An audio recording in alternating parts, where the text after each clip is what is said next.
Good afternoon from Eddie Hamada Field on the campus of Iolani School on a picture-perfect day here in Mo'iliili. And welcome to Iolani Live's special presentation of the 55th Annual Father Bray Memorial Football Classic. In roughly 20 minutes, we'll have the Iolani Raiders hosting the Waipahu Marauders. Hello everybody, I'm John Tamanaha, Director of Interactive Media here at Iolani, alongside Ivan Suzuki and Eric Perkins, who are both teachers in our lower school and coaches on the Iolani Intermediate football team. Ivan, you ready for some football? Oh yeah, this is the most exciting time of the year. Beginning of the season, we have beautiful weather here, sunny, nice field. Ready to go, ready to go. Eric, students at Iolani start learning about this one-team ethos in kindergarten. How do you touch upon it in your second grade classroom? I think we talk about it as far as first building our community. At that age, in second grade, they're learning that it's more than just about them.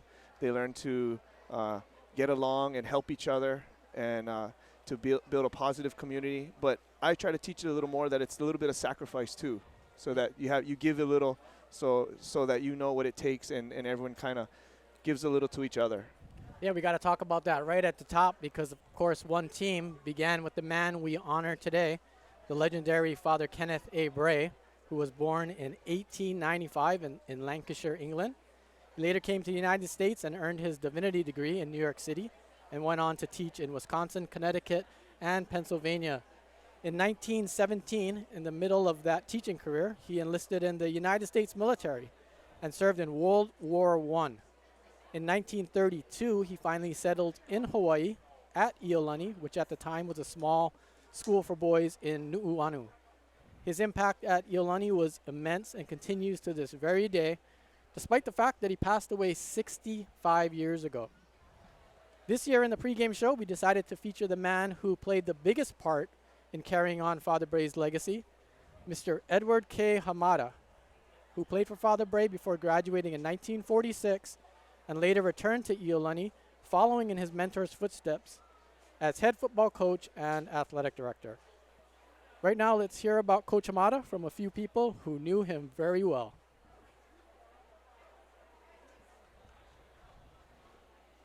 Achievements are important, but Ed goes beyond achievements, and so should we all.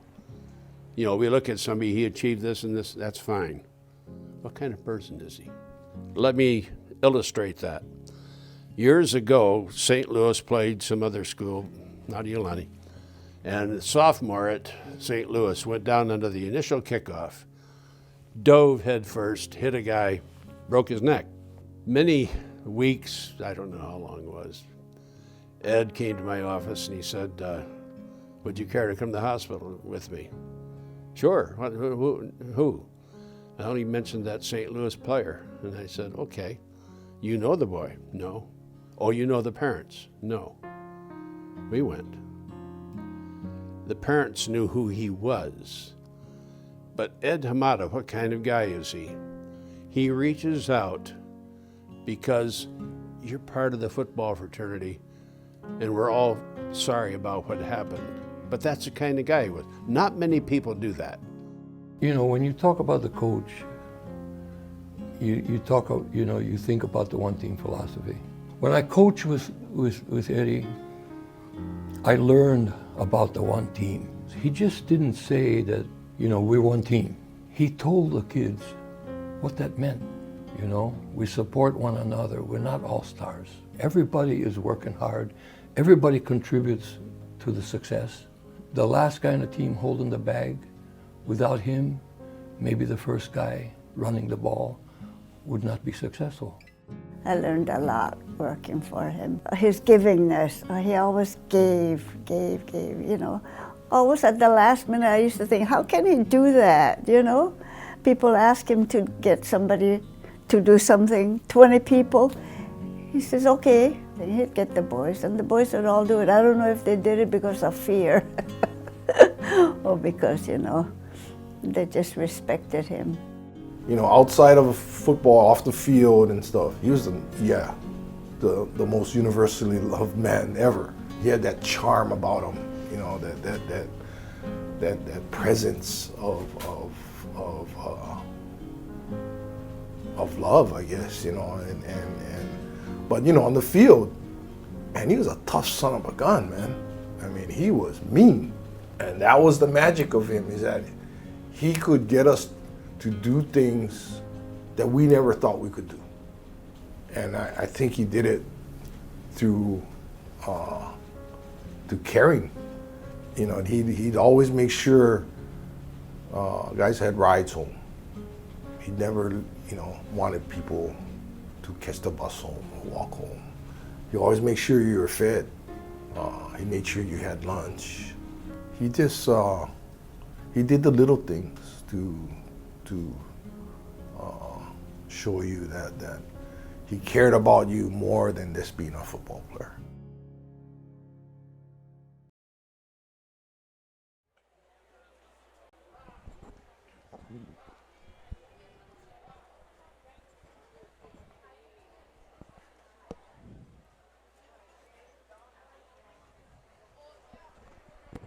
Welcome back live to Eddie Hamada Field. We hope you enjoyed that video. Mahalo to Dane Korihara and our communications AV departments for working on that. Ivan, do you have any special memories of Coach Hamada? Oh yeah, just like everyone says about him, you know, he's such a special guy. He was my coach for football, and actually, you know, he had a big impact on my life and my career, as he was also the director at one point of the summer recreation program, and he got me into a summer job with that, and because of that, I enjoyed working with the kids. You know, he was my boss for a few years, and because of that, it got my interest into teaching, and that's how I got into education. Awesome. Yeah, you're one of many people he was influential in their lives. Eric, your thoughts on Mr. Hamada's legacy? Yeah, we just started talking about Mr. Hamada in the lower school. We hadn't much before that, but Coach Look and a lot of us down in lower school thought it'd be important to start teaching and telling the kids stories about Mr. Hamada, just in small ways so that they know the people who made this school what it is and the people who came before them and how special we have things here. And just to kind of show, and it reminds me of, as a teacher, you know, how a job that I want to do every day, and to kind of live up to that as well. We talk about Mr. Hamada. He was universally beloved, not just by just by Iolani people, but ILH people, OIA people, and I think today is the Father Bray game, and that was always special to him. He gave the opportunity to other teams to play at the stadium. Now we play this on campus, but I think he'd be especially proud today because today is the first day, kind of a Back to the Future thing, the OIA ILH Football Alliance. It's huge. Yeah, this Brand is new what world. makes it exciting for today, because it's not only the Father Bray game, but it's a regular season game for both teams. And, you know, dating back to the 70s and the 60s where they had these rivalries, you know, it's very exciting. It's very intriguing, to say the least, you know, playing different teams. And it should be a fun and exciting season. Yeah, so the Alliance pretty much fills out a very dynamic regular season. It's a Iolani and Waipahu play in the Division 1. There's 10 total teams, and they'll play a pure round robin, 9 games. And it's going to be really fun because all of these games, including this one and the ones that come after it, are really, I don't think anyone really knows who has the upper hand, Eric. Right, and this game is a prime example of that. Waipahu and Iolani being in Division 1, the middle division. Waipahu last week played Waianae, who's in the open division, and they beat Waianae. So Waipahu obviously showed that, you know, they have talent and they can get the job done. So it's a good game for Iolani to see where they stack up, and for Waipahu to continue to prove to see what they have this year. You know, both these teams made it to the state Division 2, championship tournament. Made it to the semifinals. Both weren't able to win games on the neighbor islands. Iolani fell short on Maui to Lahaina Luna. trailed 35-10 at halftime, but made it with a big comeback. Good afternoon, 35-24. football fans, and welcome to Iolani And School. Waipahu and narrowly the lost in 55th the annual shootout on the Father Big Island Bray to Classic. Waina, 53-50. Right now we'll take Today's a break football game will for be the between the national Iolani Raiders anthem, and the Waipahu sung by Marauders. freshman Jackson Kahavai, class of 22. At this time, we ask that you please rise and remove your caps for the playing of our national anthem and Hawaii Pono'i. Singing the Star Spangled Banner and Hawaii Pono'i today will be Iolani freshman Jackson Kahavai.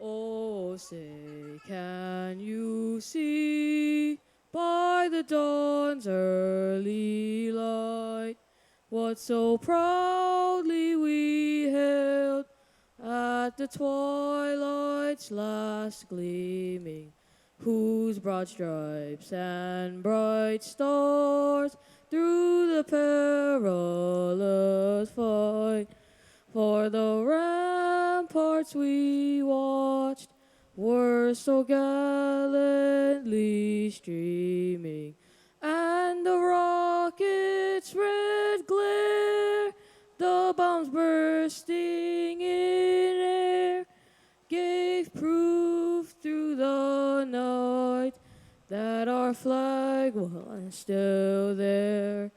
Oh, say does that star-spangled banner yet wave o'er the land of the free and the home of the brave?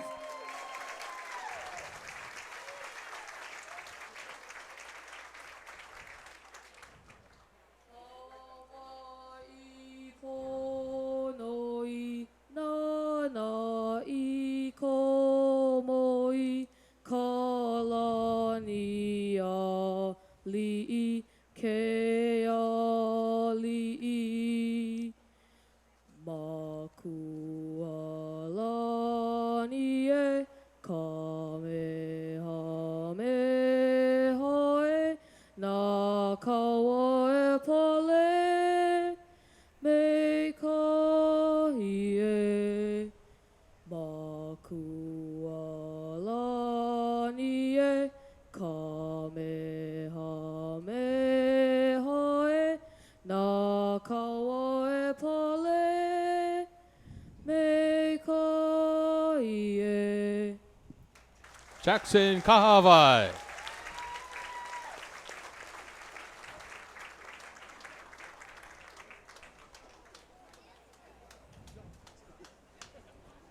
Please remain standing for each school's alma mater.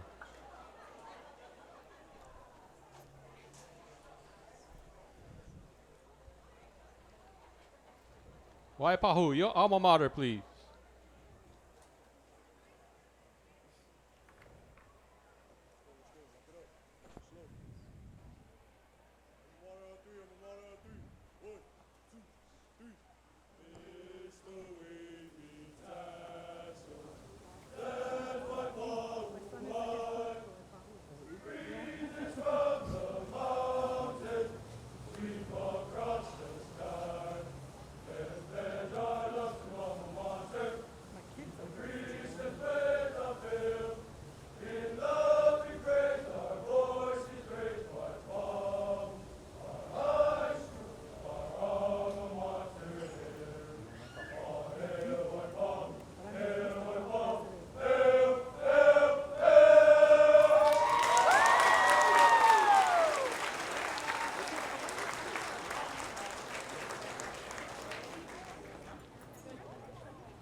Great job by Jackson with the national anthem and Hawaii Pono'i. And we had both schools' alma maters. So we're almost getting set here for the 55th Aloha sports annual fans, Father on Bray behalf of the Memorial administration, Football faculty, Classic. staff, Last students, year and families of Iolani It was a School, shootout. we welcome Iolani you prevailed to over today's varsity Kaimiki football game. 57-34.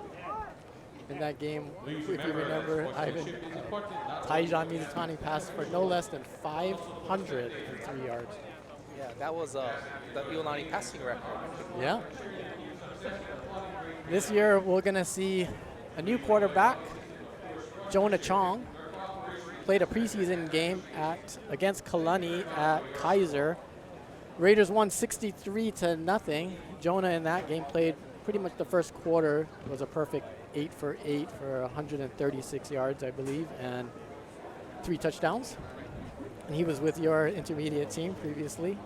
Yeah. He was with the varsity last year, I mean the year before that, but Yeah, he's made some big strides and improvement over the last year. I was at that game, and you can't do any better than what he did. I mean, 8 for 8, you know, he led the team. Each possession that he was in there, I believe he scored. So, you know, let's see if he can continue on and have another good game here, but probably against a tougher defense than we saw last week. yeah, so Waipahu played Waianae last week, and Waipahu won 34-13, scoring 20 points in the fourth quarter, to take control. So stepping up in class a little bit, as we mentioned a few minutes earlier. Waipahu, like Iolani, made it to the state D2 semifinals, and Waipahu is in fact the defending OIA Division II champions. We see the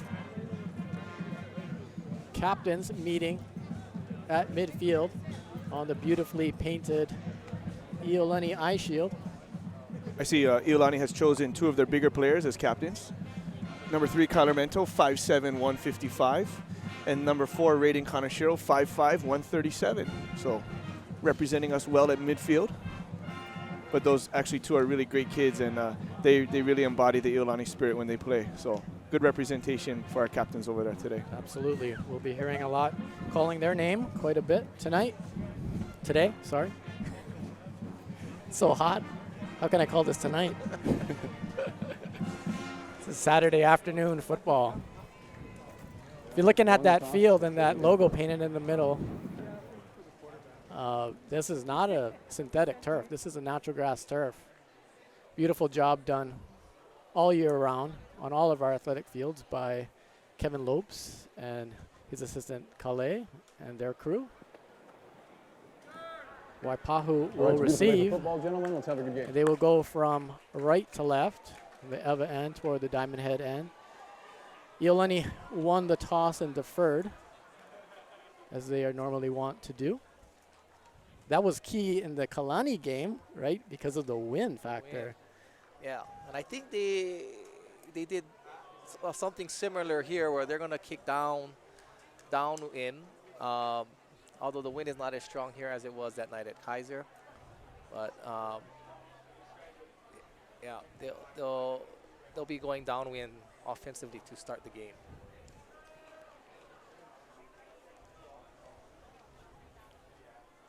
Good crowd filing in.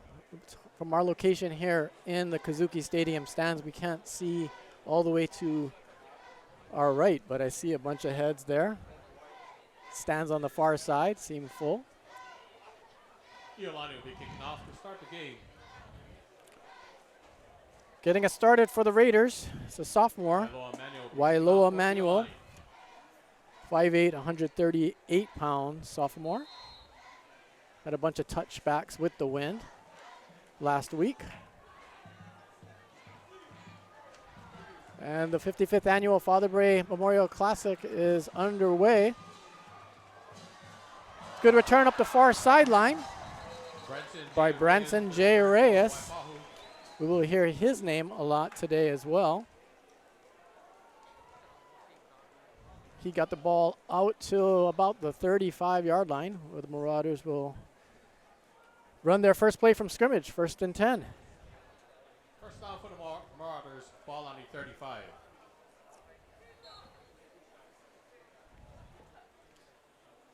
The man that we'll hear a lot from today, Alfred Failaunga, the tailback. He is not in the backfield to start this first play, however. Cody Marquez completes it. And that's near a first down out to Matthew Fiesta.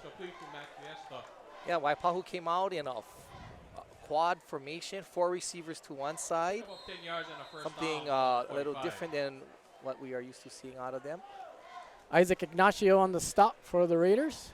Another empty backfield look here for the Marauders. Failaunga in motion.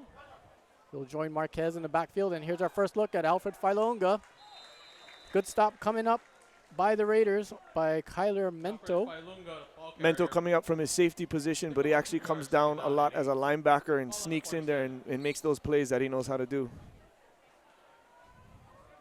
This defense, Eric, sometimes looks like two big guys, Shaden Molina and Kala Chong, and a bunch of DBs. Yep, that's pretty much it. Marquez complete to the far side. It's a short gain there to Devin Espiritu. Complete to number 15, Devin Espiritu. Waipahu making looks like a concerted effort to balance their run and pass attack right now. You think they just power it ahead and see how they do against the D-line of Iolani. Big play here, 3rd and 6 from their own 49-yard line. Marquez will give it to Failaunga. He's stopped in the backfield, gets away momentarily, slips another tackle, but finally wrapped up by a host of Raiders there, led by Shaden Molina. That was a good surge, initial penetration by Molina, and causes the runner to bounce back, and the pursuit comes, and loss of yardage. That's a great job by the defense.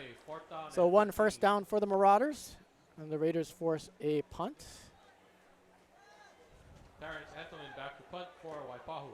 Back to return for Iolani, Lanaki Lape, and Kyler Mento.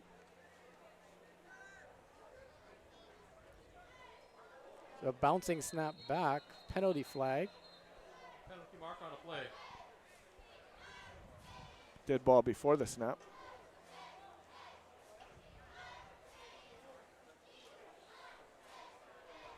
Illegal substitution on the defense. 5-yard penalty. Repeat the down. So that'll push the Marauders back 5 more. Here on 4th down. Yeah, that snap didn't get back there. Maybe Iolani might want to think of coming after the punter. Terrence Antolonen to punt it away for Waipahu. Good punt, fair catch called by Lanaki Lape at his own 35-yard line. That's where Jonah Chong and the Raiders will take over. First possession of the regular season. Fair catch made by Lanaki Lape. That's big for the Iolani defense to get the 3 and out. 35. Give the offense a chance to get on the field and see what they can do, move the ball. There are the Raiders in their traditional 4 wide receiver set with Ku'ua Nishigaya in the backfield alongside Jonah Chong. Chong's first attempt over the top, looking for Miyazawa. That goes off his hands and out of bounds. 2nd down. And that would be his first incompletion of the year for Jonah That is Chong. right. He just joined us last week, 63-0 victory over Kalani. Jonah Chong was 8 for 8 for 136 and 3. Here's his second attempt. He's pressured in the backfield. Ball's on the ground. Looks like Waipahu's got it. Fumble by the Raiders. Titus Suwan covered it. And the Marauders will take over. And we saw the pressure from Waipahu bringing a blitz up the middle, and that's going to be the key as usual for Iolani, is if the O-line can handle and give the quarterback time to throw. It'll be one in the trenches today. So much different start to the game. Last week, there was 5 touchdowns in the first quarter. 1st and 10, ball on the 28-yard This time the line. Raiders ran 2 plays, and Waipahu comes up with a takeaway. 9:32 to go here, first quarter. Thanks for joining us. We're just getting started here at the Father Bray Memorial Football Classic. On first down, Failaunga can't get away from Shaden Molina, and the ball's on the ground. Lanaki Lape has it at the 35. He's at midfield. He cuts back, stays on his feet, and is dragged down out of bounds at about the 6-yard line.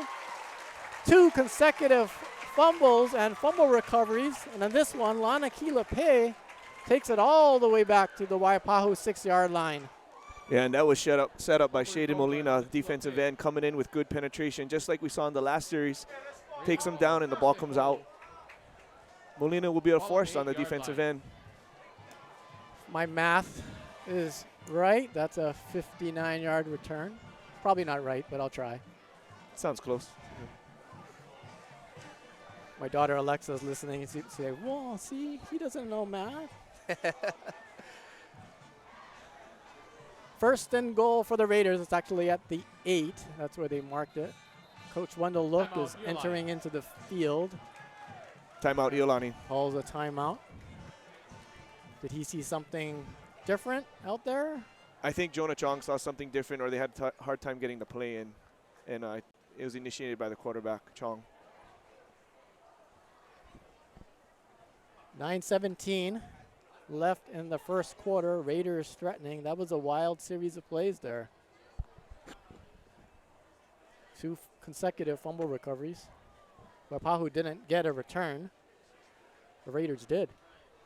And credit to the front 6 for Iolani's defense. Usually you say front 7, but maybe we have 6 on our front.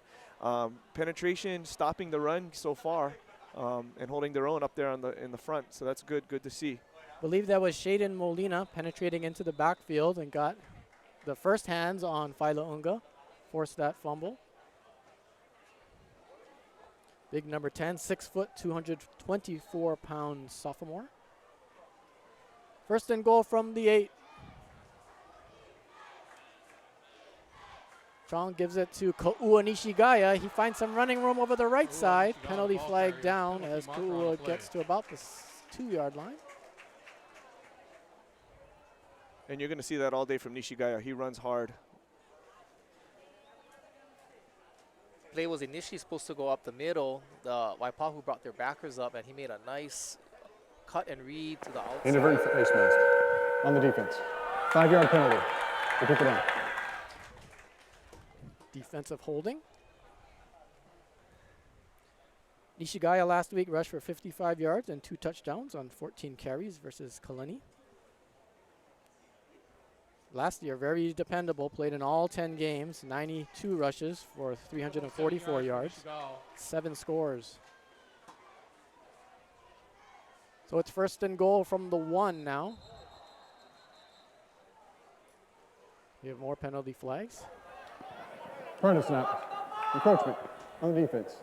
Half the distance to the goal. Repeat the Right now, down. Waipahu's trying to time the snap, make it hard for our O-linemen to pick them up, like trying to jump around, but it's backfiring on them. Is that one of those might as well because it's at the 1-yard line? Yes.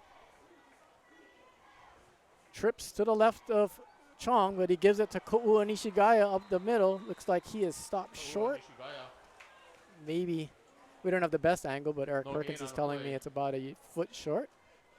He has the young eyes of our group. They'll try it again, 2nd and 1.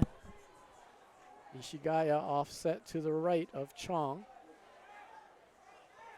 Suzuki in motion. They give it again to Nishigaya. Waiting for the call here. And it's a touchdown. Raiders on the board first. Ko'ua Nishigaya from 1 yard out.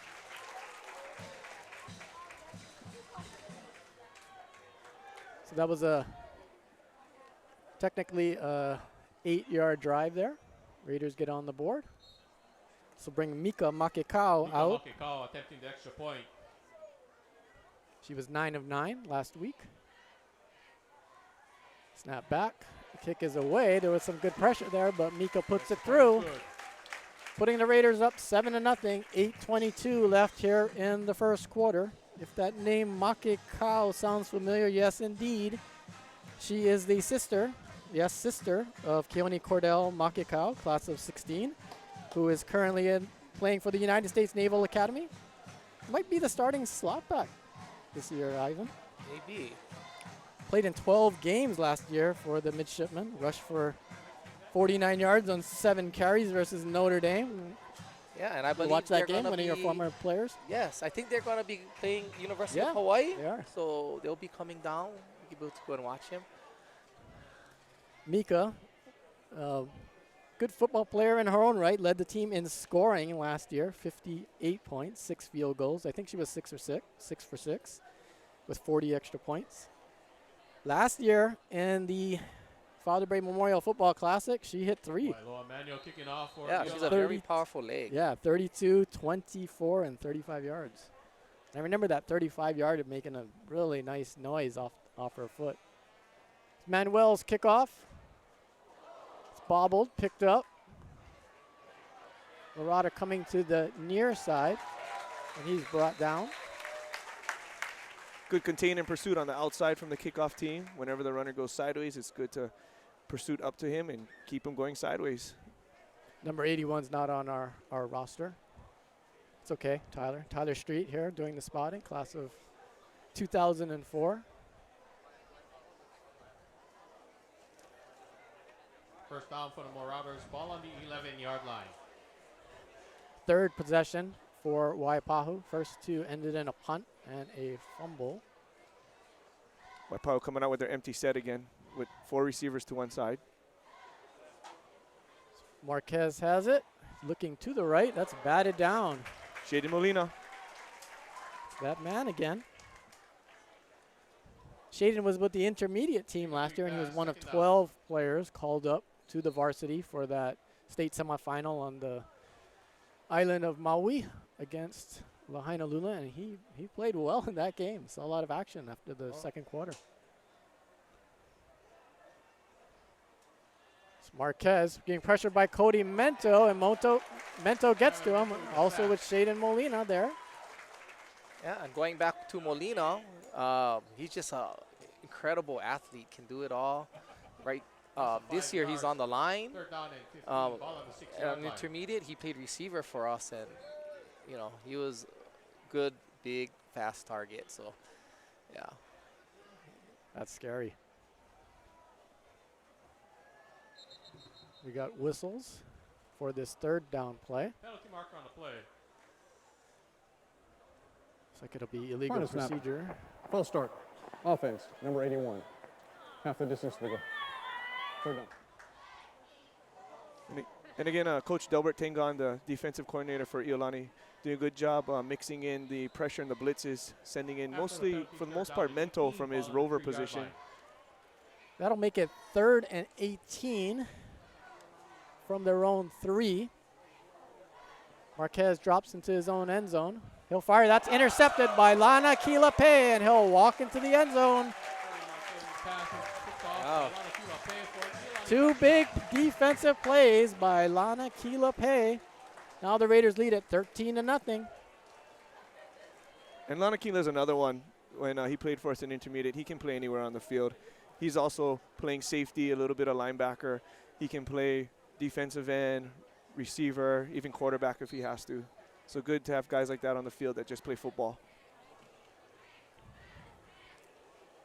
Here's Mika Makekau to try to make it 14 out of the hold of Raiden Kaneshiro. That's a beautiful point after. Makekau with the extra point for Iolani. The Raiders double their lead with 7:21 to go here in the first quarter of the 2018 Father Bray Memorial Football Classic. Lani Kilape has been the star.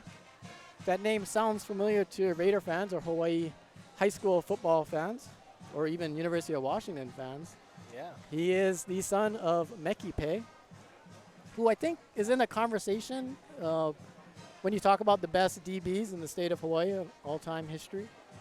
Well, he was a linebacker, and yeah, he graduated, I believe, in 1992. Yeah. Then went on to the University of Washington. Lanakila's first name actually is Meki. Goes by Lanakila. 5'9", 171-pound junior. He made a ILH second team, Division II, as a defensive back last year. Wailoa Manuel kicking off for Iolani. This is Wailoa Manuel, once again, with the kickoff. Number 81 fields that in the end zone. That's an automatic touchback in high school football.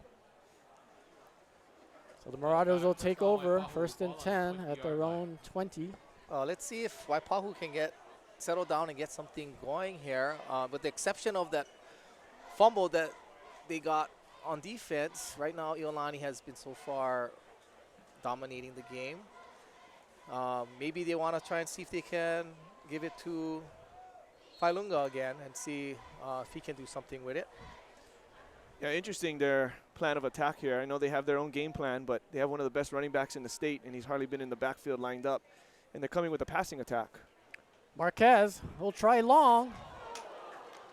That one goes over the head of Ueda, back to defend, and Armani Miles, the intended receiver.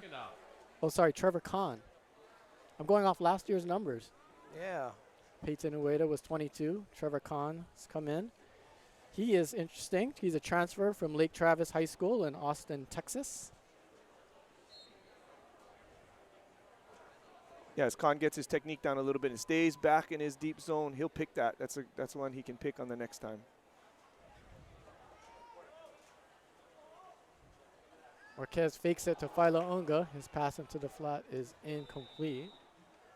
That was a forward pass.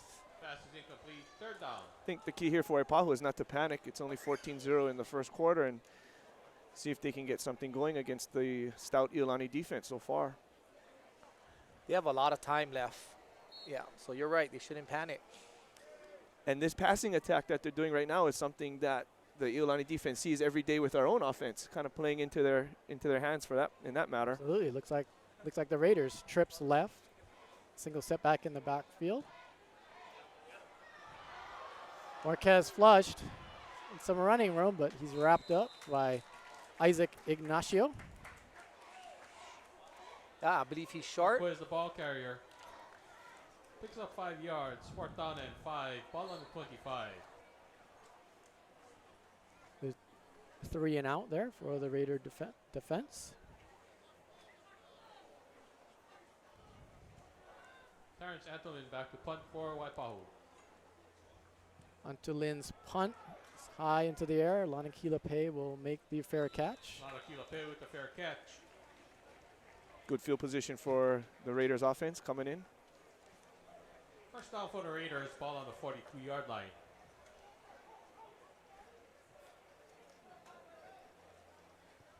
Raiders take over. 1st and 10 at their own 42.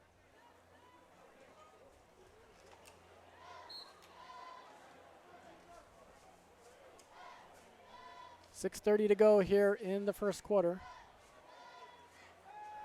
Jonah Chong looking for Miyazawa, has Miyazawa, and Jonah drags the defender across up to the 40-yard line into Waipahu territory. Good job by Miyazawa getting off the line. The corner's pressing him. Gave him a quick shake and he got free. Nice throw by Jonah.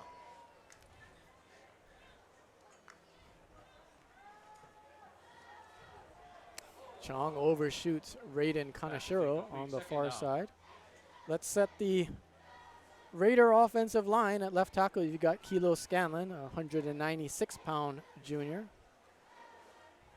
Aki Iwakiri at guard. And in the middle, Micah Anduha, Ryan Ishizaki at the other guard, and Brandon Chin at right tackle. It's to give to Ko'ua Nishigaya. He gets through that offensive line for a bit. Looks like the ball got loose. Waipahu and its sideline are signaling that they recovered.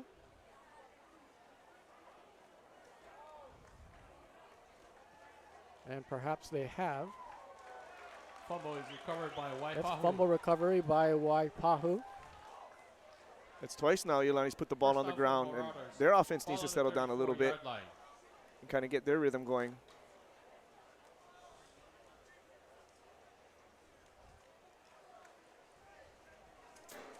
.550 here in the first quarter. Raiders leading it 14-0 over Waipahu. Thank you for joining us for wherever you are in the world watching this Iolani Live webcast. Marquez has time, looks over the middle. That ball That pass is incomplete. skipped Second down. into Jovan Gutman. 2nd and 10 for the Marauders. Well, it was a little bit underthrown. He had some pressure coming up the middle by Brock Hidani.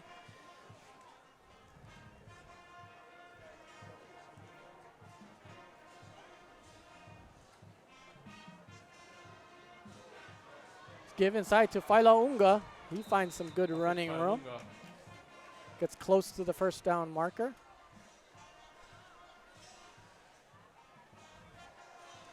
That was also a good job by Marquez on getting that high snap and getting it to Failunga. He's a little bit short. That brings up 3rd and 1 at the Waipahu 43. The bunch formation. Nice stop in the backfield by the Raiders on Failaunga. Good pressure. Brock Hidani, Shaden Molina. Again, it's that initial penetration that does it all. Runners know where to go, and then everyone else comes in. Good pursuit and good gang tackling. Let's see what Waipahu chooses to do here on 4th and 1. If they are going to go for it. Similar formation.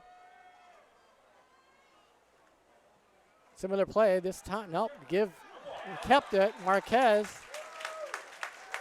faked me out. Did he fake the Raider defense out enough? It's going to be close. No gain on a play. They gave it to Iolani. Short. Waipahu loses the ball on And down. again, credit to the Iolani defense. If Waipahu cannot convert those 3rd and Iolani shorts, ball, 3rd and 1, 4th and 1 with their ball on the heavy 43 package, you yard saw they line. went under center on that. They're going to have a hard time. So good job on the Iolani defense. And, with Waipahu's size, you figure they just keep leaning on them. Yeah, that's got to be a huge confidence builder for the Iolani defense under Delbert Tengon. We got more whistles before this first down play. Little jump by number 8, Rexton Suzuki. Alfred Failaunga. Run snap. False start. Offense, number 8. 5-yard The penalty. Raiders. First down. Alfred was the OAA Division II Player of the Year last year as a sophomore. He played on the varsity as a freshman. Both those previous years, he went well over 1,000 yards. One of the best backs in this state. Here's Ko'ua Nishigaya. He's wrapped up. Jed Marcelo led the way for the Marauders. Loss of a yard.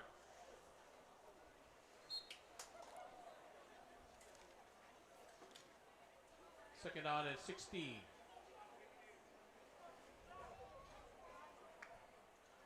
Second and 16 from near midfield. Here's Chong, crossing route. Finds Rexton Suzuki. Rexton Chong's gets it pass over is to the complete to Rexton 40-yard Suzuki. line. It'll bring up a bit more manageable 3rd Goal down. 9 yards. 3rd down and 7. Ball on the 40-yard line. Rexton, a 5'4", 144-pound sophomore. Here's Chong. He connects with Raiden Kaneshiro Complete to Raiden for a first Kaneshiro. down and gets the ball out to the 30. That was a good job by the line picking up the blitz. 10 The yards two on backers the came first up down, the middle. ball on the 30-yard line. Gave Jonah enough time to find Kaneshiro for that first down. 1st and 10 from the 30. Give it to Nishigaya up the middle. He Nishigaya, finds ball a carrier. couple. Maybe a little more than that. Fell forward. Gain of 3 yards, second down and 7. Jonah showed some nice zip on that pass. Ball on the previous 25 play. Yeah, yard he stood in Good arm there. talent. Yeah, Chong's doing a good job getting rid of the ball, making the quick reads, because that's what he's going to have to do. The O-line can just get the protection for a little bit. Good protection that time. Chong gets the time. Raiden Kaneshiro gets the space, and they connect for a touchdown of 27 yards. Well, the Raiders are up 20-0. That was a nice play that they ran. They ran a switch route with Kaneshiro running the horn route up the sideline. And good read and good throw by Mr. Chong there.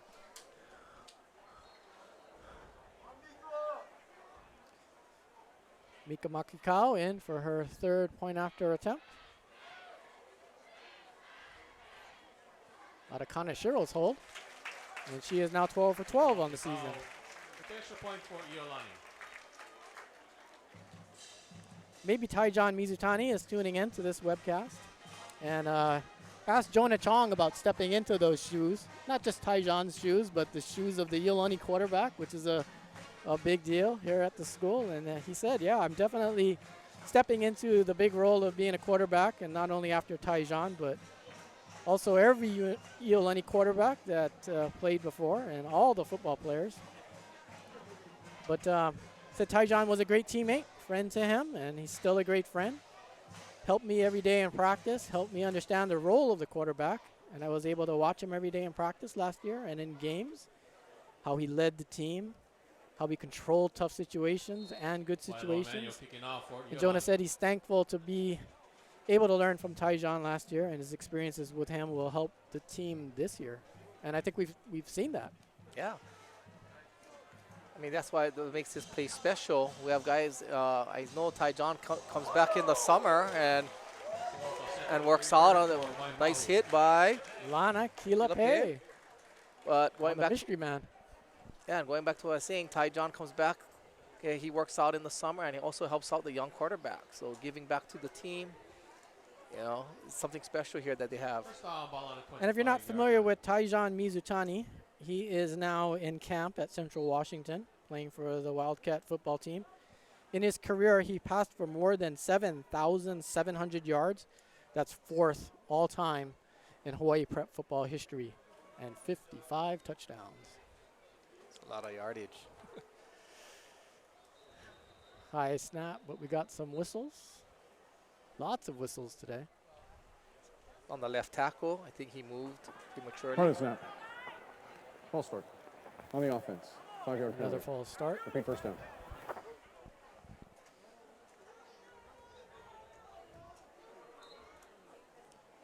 Little push Waipahu back, which is a similar theme here.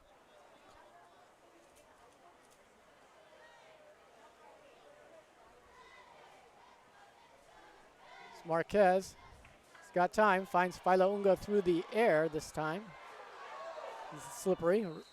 It's a run out of bounds on the far side. One of the better plays for the Waipahu offense today. And that's where he's dangerous, when he gets open in space like that. Few missed tackles by the Raiders defense. That play more than doubles Waipahu's offensive output today. They came into that with 10 net yards. Surprisingly, still -2 net rushing. Marquez escapes Brock Kidani's pressure in the backfield, and he finds a man downfield. That's Jovan Guman. Big play. Back-to-back big plays by the Waipahu offense. Yeah, good pressure by Hidani, but he lost his outside contain. The quarterback rolled around, and that tends to happen. The coverage breaks down. DBs move around, and the receivers get behind them. Good job finding the open receiver. Down 21-0, 2.5 minutes to go here in the first quarter. This is a big drive for the Marauders, and they are responding well to it. They've got a 1st and 10 at the 25. Marquez, that's intercepted by Lana Kilape. Who else?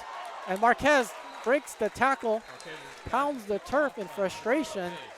How is the Waipahu Marauder defense, offense going to get past Lana Kilape? First down for Iolani.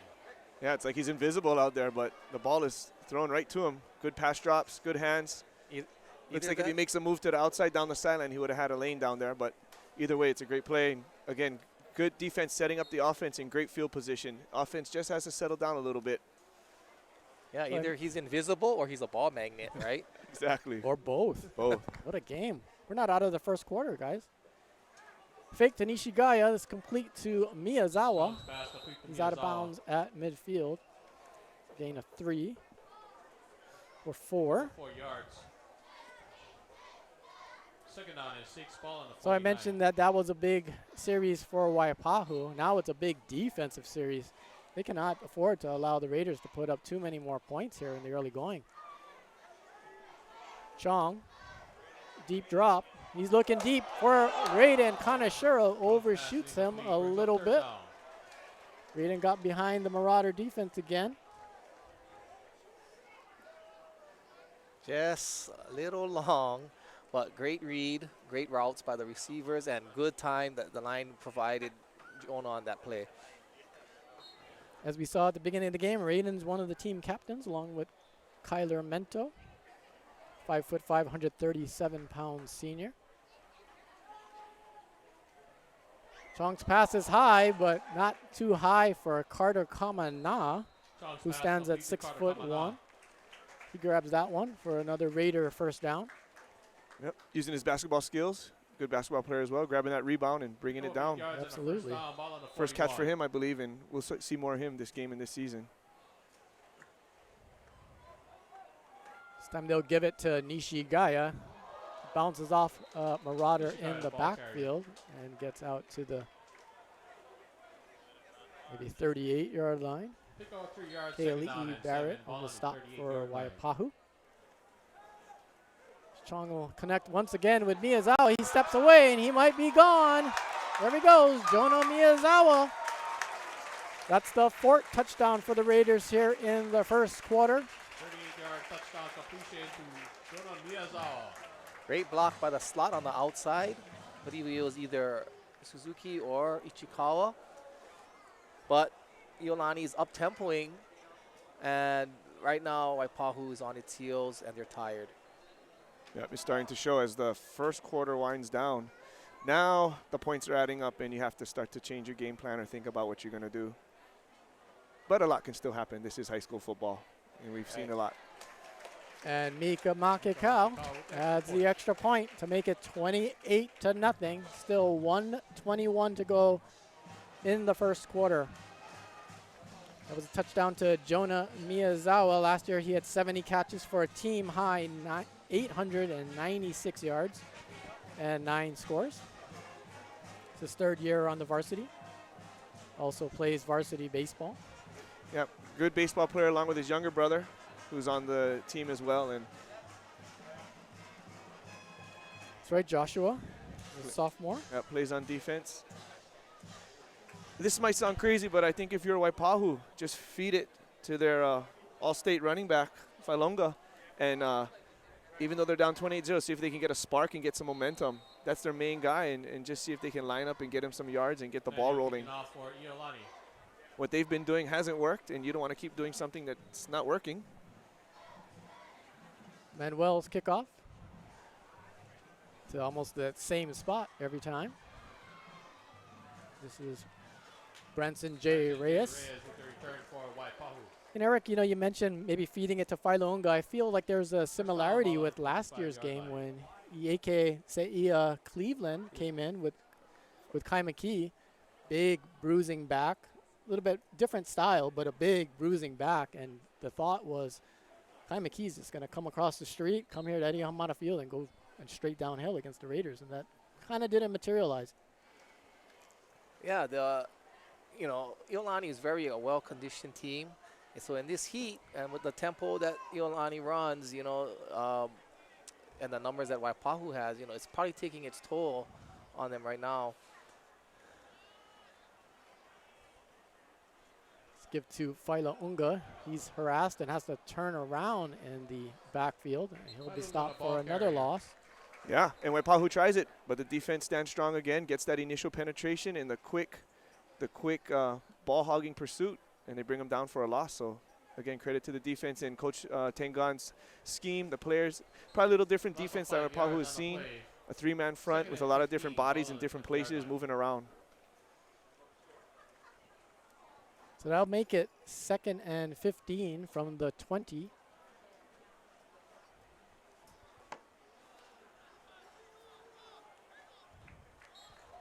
Tom Topinka on the stop there. Pick up of 4 yards. 5'9", 152-pound senior. Down in 11, ball on the 24. Speaking of Tom, there's a lot of players his size, his skill set, Eric, and right now we got Lima Harbottle and Shaden Molina in there, and as you look out into the field, they're good-sized players. Look like they could play in the front 7. The rest of that team is kind of Tom Topinka size or tweeners. Smaller. Yeah. Yep. Bunch of rovers. You got 2 D linemen and 9 rovers. Marquez, all those rovers and whatnot are penetrating into the backfield, and they've wrapped up Marquez for a sack. That'll force another Waipahu punt as we come to the close of the first quarter. It ends with Iolani up 28-0. And that's even what we try to stress on the intermediate level to prepare these kids, for playing Iolani football. Is we don't need defensive ends, we don't need safeties or linebackers. We just need athletes, football players to play on the field. Don't worry about what your position is called. Just be one of the 11 guys contributing on the field. And at the varsity level, it's showing right now. Credit to Coach Delbert Tengon for using his personnel to its best abilities, maximizing each guy's potential and putting him in the right spot. Yeah. I think that's the coach's job, and then it's the player's job to execute. And right now, on defense, they're definitely doing that. As we talked about in the pregame show, this is the first game of the OIA ILH Football Alliance, and there will be games like this week in and week out. Let's talk about the next game and the rest of the season. The Raiders will be back in action on Friday at Kailua. Kickoff is 7:30 p.m. It's the first of 3 consecutive league road games. There'll be a lot of road games this year, so our fans got to get our fans to understand this schedule and travel out there to support these Raiders. As you can see here in the first quarter, it's an exciting, fun team to watch. Raiders will visit Moanalua before the Clackamas game. That's a game against Clackamas High School out of Clackamas, Oregon on August 31st. They are the defending Oregon 6A champions. We'll talk about that a little later. After that, they'll travel to Lelehua. Then there's one regular season game at Aloha Stadium. That's versus Damien on September 15th. And then you've got homecoming here at Eddie Hamada Field against Radford. Then the regular season wraps up with 3 consecutive road games at Nanakuli, Castle, and Aiea. Ooh, it's a lot of traveling. Here's a lot of bus. The punt by Waipahu. Fair caught by Kyler Mento. Punter this time angled it toward Mento. Down ball on the 45. Not that Lanakila Pay was hurting them on the punt returns, but when you see 23 out there at this point, get away from him. Yeah. Yeah, so that might be the one thing that the Iolani football team will need to contend with is all those road games, different environments. And it does matter a little bit if you're not used to the field, the stadium, where to even go before the game, things like that. Here's Chong on first down. He'll throw a little miscommunication, possibly with Rexton Suzuki and or Carter Kamana here on the near side. Yeah, that was intended for Kamana, just not on the same page. These are run-pass option plays, Ivan. Got to kind of understand the same look. Yeah, they need to be reading the same thing on the defense. Toss back to Raiden Kaneshiro on the end around. And Raiden, very slippery player, as you saw there. Yeah. Sometimes it looks like somebody's got the beat on him, and then he turns the corner and sneaks away. He's deceptively quick, but that was a great job by Kamana, not blocking in the back on that. Yep, just using his big body, getting in the way. Getting in the way. Chong on another first down. Complete twice to Kamana, who's wrestled out of bounds by Tarais Antolin, who also handles the punting about 5 for yards. Waipahu. 5, ball on the 39.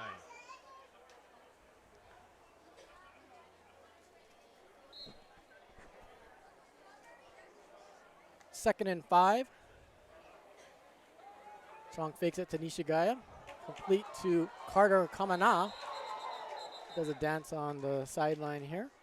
Again, good job by the offensive line picking up that pressure up the middle, just giving Chong enough time to get his pass off, and that's all you need to do. Took about 9 yards and a first yeah, and that's a good job by Chong. Like John mentioned about the RPOs, they came out 6 guys, they couldn't run it, and they throw it out on the pass instead. 3 receivers to Chong's right. He heads that way to Kaneshiro, and he's got another first down. Is bumped out of bounds. Jonas spreading it around well. And again, those things will tire out the defense, going sideline to sideline each play, and that's part of the game plan too, making these guys on Waipahu chase them around, and they'll start to tire. Timeout, Iolani. Iolani takes its second timeout of the first half. Let's talk, Ivan, a little bit about the run pass option and kind of site adjusted routes and some of those things that I believe you install with the intermediate team, and how complex that is. It's not like Coach Look is saying, do this and throw the ball here. It's way more complex than that. Yes, well, basically it's two plays being called, a run and a pass. And depending on the defensive look or what the defense does on the snap, they have the option of running it or passing it. And right now the offense is clicking with that, and Jonah's doing a good job of reading what option he's supposed to be taking. But yeah, this puts them in a bind. Right now, I think Waipahu is trying to send 6 guys every time. And if that's the case, they'll be outnumbered on the outside, and our screens or our passes downfield will be open. So good job by the offense. Good play calling as well. And that's the thing, when you play an Iolani offense, if you can get pressure with less guys, a 3 or 4 man front, you can drop more back, more defenders back. And that's what we've seen a lot of opponents do with success against our offense. See what Chong does here on first down from the 20. He'll give it to Ko'ua Nishigaya. He's stopped in the middle, bounces it out. Gee. Wrapped up there. Looked like he got tackled on the track there. Almost into the junior varsity and intermediate cheerleaders. That's right. Knowing Ko'ua, he probably enjoys that. He'll just take the ball and run harder on the next play. 2 yards on the play. Ko'ua brings a lot of emotion and spirit to the team. He plays really hard, earns every yard that he gets. Chong complete out to Nishigaya, and he runs over and through a Marauder defender. Almost on cue there, Mr. Eric Perkins. No, you got to love the way Nishigaya runs and plays. He's on the smaller size, and you might think he's going to run around guys and juke a lot, but he's just a powerful little package. He just puts his shoulder down and runs hard and goes at it. Competes hard for the Raider wrestling team as well. Last year was a state runner-up at 132 pounds. He's being listed today at 164. It's a toss ahead. That's a forward pass. That's Ko Ichikawa. And he gets stacked up for a loss. Pass to Cole Ichikawa. Just mentioning Ko'ua's wrestling prowess. 2 years ago, he finished 5th in the state at 126. And he was the ILH champion at 106 3 years ago as a freshman. Finished 3rd in the state. We have a Waipahu player down who was being tended to. On that play, the Waipahu defense did a great job of stringing that thing out there so that their pursuit can get to it. But I think in the tackle, yes, one of the players got hurt. That, we believe, is Titus Suwan, sophomore corner. Yeah, he was in on the tackle. I think he got rolled up on his knee. Unfortunate injury, hard to avoid. Concern now for him.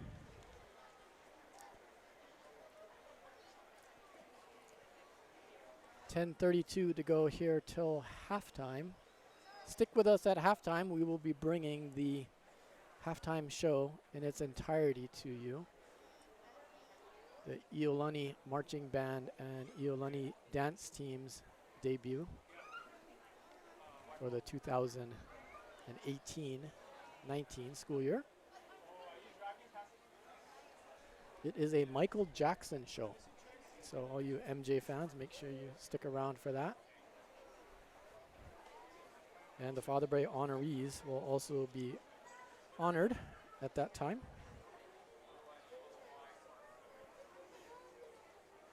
Yeah, the Iolani offense doing a good job now on this drive, kind of methodically moving down the field, eating up some clock, and then hopefully they can turn into some points. But doing a good job of settling down and running their game plan now. Yeah, they look like they've been clicking on all cylinders except for those 2 fumbles. You know, they look crisp out there, running their plays, the tempo. You know, quarterback looks sharp, line looks playing very well. Iolani team doctor, Dr. Cal Oishi, has joined the area of the injured player, Titus. I mentioned the Father Bray honorees. Dr. Oishi is actually one of the 3 honorees at halftime, along with 2 members of the class of '66, Brian Sunada and Mr. Dale Lee. Yeah, Cal has been, I believe, the Iolani team doctor for a few years, for a while now. Huh? Yeah, he's been around the program a long time. He repaired my shoulder 22 years ago. Yeah, in 10 years he repaired my knee, my ACL. So, Class of '79, one of the top orthopedic surgeons you will find anywhere. And his son was a good offensive lineman for Iolani as well a few years ago. And added to the Father Bray honorees a few years ago was the Father Bray award winners from the previous school year. From the class of 2018, that would be Summer Lee and the aforementioned Ty John Mizutani. Yeah, it's nice to see, you know, those players that get some of the larger accolades also receive the, I guess, in-house Iolani accolades, because it validates their character and how they play and what they stand for, and that besides getting all the statistics, they do things the right way, and they really play and as a true Iolani student athlete. Our concern is for Titus Suan, who is down on the field. Coach Wendell Look has joined the group there. And the Iolani Raider football team has taken a knee on the far side. The Raider marching band and cheerleaders are also standing in observance at attention. yeah, it's not too serious. They're going to bring the cart out, see if they can get him off the field on the cart. Of course, Waipahu head coach Bryson Carvalho in his 4th year is out there as well.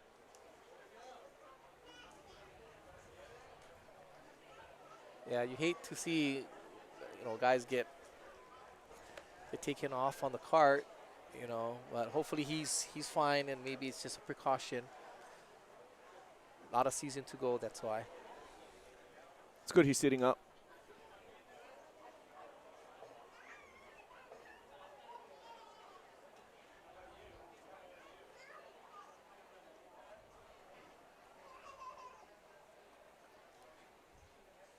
He is indeed sitting up and is surrounded by the right people to provide the care he needs.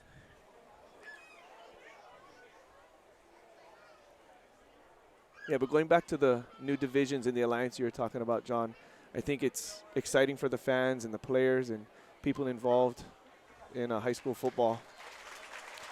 Agree 100%, Eric, as would all these fans who are applauding. They're happy to see Titus get into the cart. Yeah, with this division, there's a lot more evenly played games. There's not as many blowouts that we have in previous years in the OIA. And just playing different people is exciting. Yeah, some new blood, I guess to say. Iolani versus Waipahu, Iolani versus Kailua, matchups like that. Just to kind of go around and give the different communities a chance to, show their pride in what they have. And we see Titus leaving the field on the cart.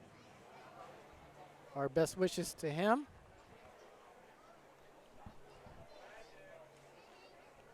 Now the Raiders back on the field. Clock counting down, 10:20 to go here in the second quarter. They lead it 28-0. Chong complete to Kamana. Chong's pass complete to Kamana. He's wrapped up by Antolin. Took about 5 yards. We had mentioned the Father Bray honorees at halftime. Tyler Street, class of 04. Do you know you're sitting next to a Father Bray honoree? John Tamanaha. I didn't know you were a Father Bray Award winner. No, to your right. Oh. Mr. Eric Perkins. Oh, yeah, I guess so. 3rd and 5. Chong into the end zone, high for Kamana. That goes out of bounds, but we have a penalty flag. Kamana was being held and could not get off of the hold there to go up for the ball. Is that a catchable ball? Do they have a catchable rule? Pass Uncatchable? interference. Number 22 defense. Half the distance to the goal. Third down. I wonder if Eric Perkins, the defensive coordinator for the intermediate team, thinks that's uncatchable, and if Ivan Suzuki, the head coach. Yeah, I'd probably be screaming that it wasn't catchable, but then I get corrected on the rule updates every year, and it probably doesn't matter. Depends on if you coach offense or defense. Right. Too. That'll make it 3rd and goal at the 2. It's not an automatic first down. Chong, the crossing route, does not find the mark. Brings up 4th down. 4th down, and Mika Makikau, I think, will come in to try a field goal here. She made 3 in last year's Father Bray game. This one, they'll set it down about the 10-yard line, offset to the left, 20-yard attempt.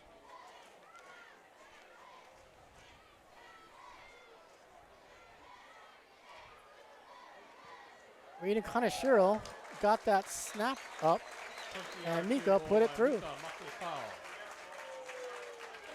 Good job by Raiden and Mika to add 3 points to the board. Iolani now leads it 31-0, 9:31 to go till halftime.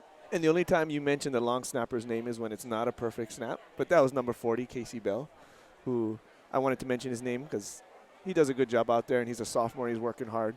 But for the most part, he's worked hard on his long snaps, and he's doing a good job. Casey Bell, the son of Kathy Bell, my classmate, class of '87. There's a few Iolani players that have Yeah. parents that are your classmates. Miyazawa has 2 out here. Jeffrey Miyazawa, Dr. Jeffrey Miyazawa. Dr. Sean Ulu Scanlon, the father of Kilo Scanlon, the starting left tackle for the last 2 years. Manuel kicking off for Dr. Raiders. Kathy Bell. Wow. What a class. Class of 87. Good job. Kathy was formerly on the Iolani School Board of Governors as well. Good kickoff by Wailoa Manuel. And a good hit by Lana Kilape. Knocking the return man out of bounds at the 22-yard line. Lana Kila's having a game. Yeah, he's playing his brand of football. Intense, athletic, aggressive, physical. No matter where he's playing on the field, he likes to play physical. Close to the line, back at free safety. As is the case with a lot of Iolani football players, they kind of start further from the line of scrimmage, like Lana Kila did, maybe a safety sophomore year. Now we see him up in the front 7, sometimes standing at the line of scrimmage. Right, exactly. Moving their way up closer to the line. Philo Unga, that's Casey Bell. Shady Molina with the initial penetration, and Casey Bell holding his spot on the outside. There was some helmet-to-helmet contact, Yeah, I think they're maybe? talking about that, if it's a helmet-to-helmet. Personal foul. Illegal helmet contact. Number 40 defense. 15-yard penalty. That's a tough one. Again, as a Result, defensive penalty, coach, first down. I'll give my perspective. Casey Bell, we saw it right from behind his view. He's standing right there ready to tackle Falanga as he came up, and the running back just lowered his head right into Bell, and Bell pretty much absorbed that hit for the most part. But the referees have to call that as they see it, as the helmets make contact, and it usually goes against a defensive player. The question always is, what if the ball carrier leads with their helmet? They'll make it 1st and 10 at the 36 for Waipahu. Marquez scrambling to his right, being chased by Lana Kilape. And Lana Kila wraps him up. Ball comes loose after the tackle. Marquez tackled by Lana Kilape. Pick off 3 yards, 2nd down and 7.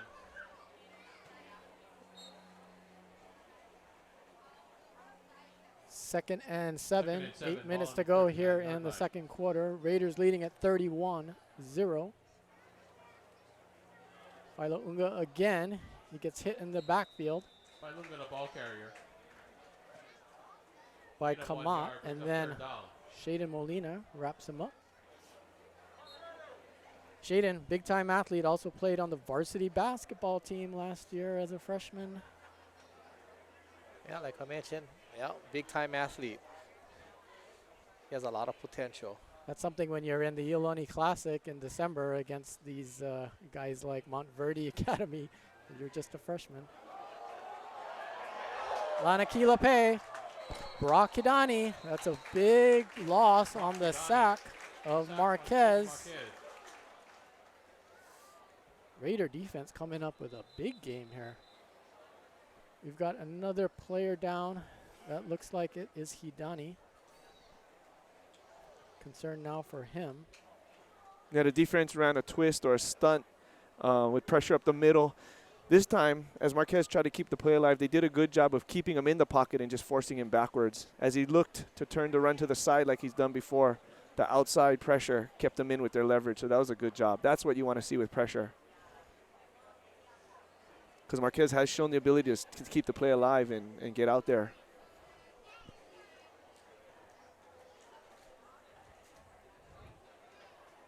Concern now for Brock Hidani, who is up on his feet and walking off the field. Seemed like he got the wind maybe knocked out of him. Got his wind back. Receiving some hand slaps from his teammates as he exits the field. Looks like Brock, tough player. Hopefully he can make it back. And I asked him about what he loves about football. 2 words, the physicality. Yeah, Fourth and 20, sorry, Eric. Fourth No, and no. 23. Yeah, Brock's the main cog on the defense, and hopefully he'll be okay and get back in there.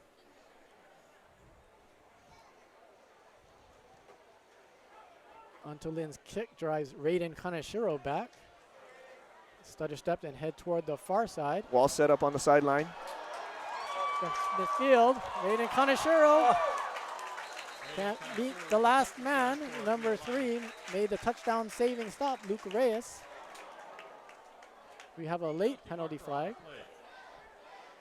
Raiden did a good job of setting up the wall by coming to his left and going back where the wall was being set up. Sideline warning. Waipahu. Penalty was a sideline warning. Yeah, that was actually a nice kick, a deep kick. But unfortunately, it gave Kaneshiro enough room to get a return out of it and set up the blocking down the sideline. Special thanks to our friends at scoringlive.com who are providing the statistics today. Jonah Chong is 13 of 18 for 155 yards and a pair of scores. Ka'ua Nishigaya takes the ball and is met Nishigaya, the ball carrier. in the backfield by Fega McKenzie. Good play by the Waipahu defense. Loss of 2 yards on the play. Story here is the Iolani defense, which has held Waipahu to negative 21 yards net rushing. Pass is incomplete, brings up third That's a down. team with a 2-time 1,000-yard back, and Alfred Failounga. Yeah, it says it all right there. It's story of the day so far.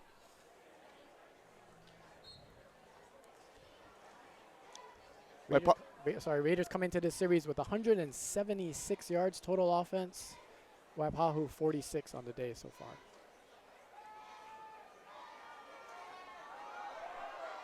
Chong's flush to the far side. Let's see if he can get rid of it. He does, and he actually finds a receiver along the far sideline. I believe that's Jonah Miyazawa.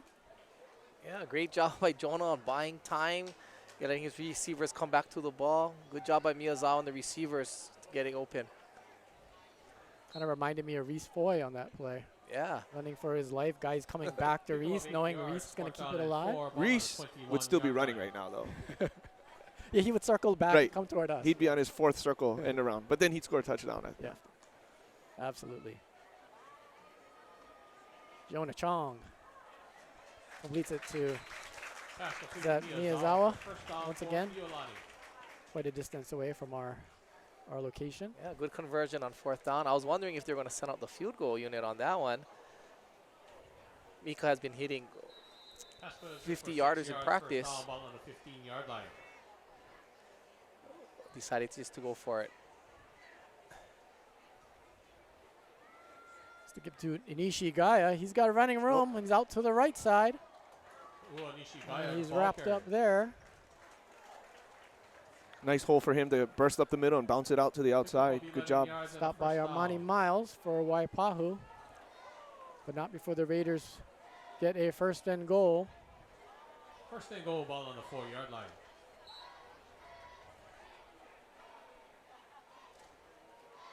To give to Nishi Gaya. He's wrapped up Same there. play. Loss of 1 yard on play. Abraham Montero. Big Abraham Montero in there up for the stop. Let him go. Yeah.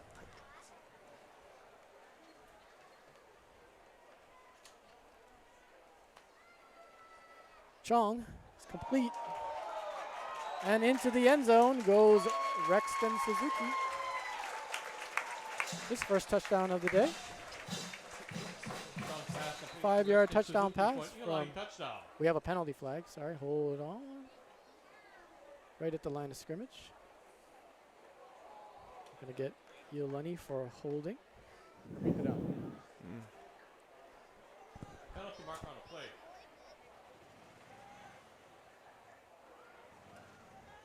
So that will not be a touchdown. Push the Raiders back. Waipahu's bringing that pressure up the middle. What happens on the O-line continues to contend with that. But Chong did a good job backpedaling away from the pressure and threw that off his back foot.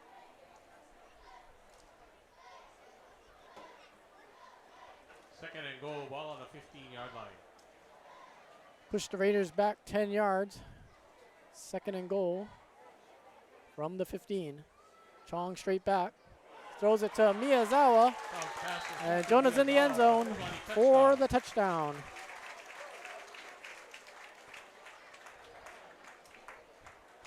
Couple bobbles early in the game for the Raider offense, but now they seem to be clicking on all cylinders. Yeah. Nice throw and nice catch.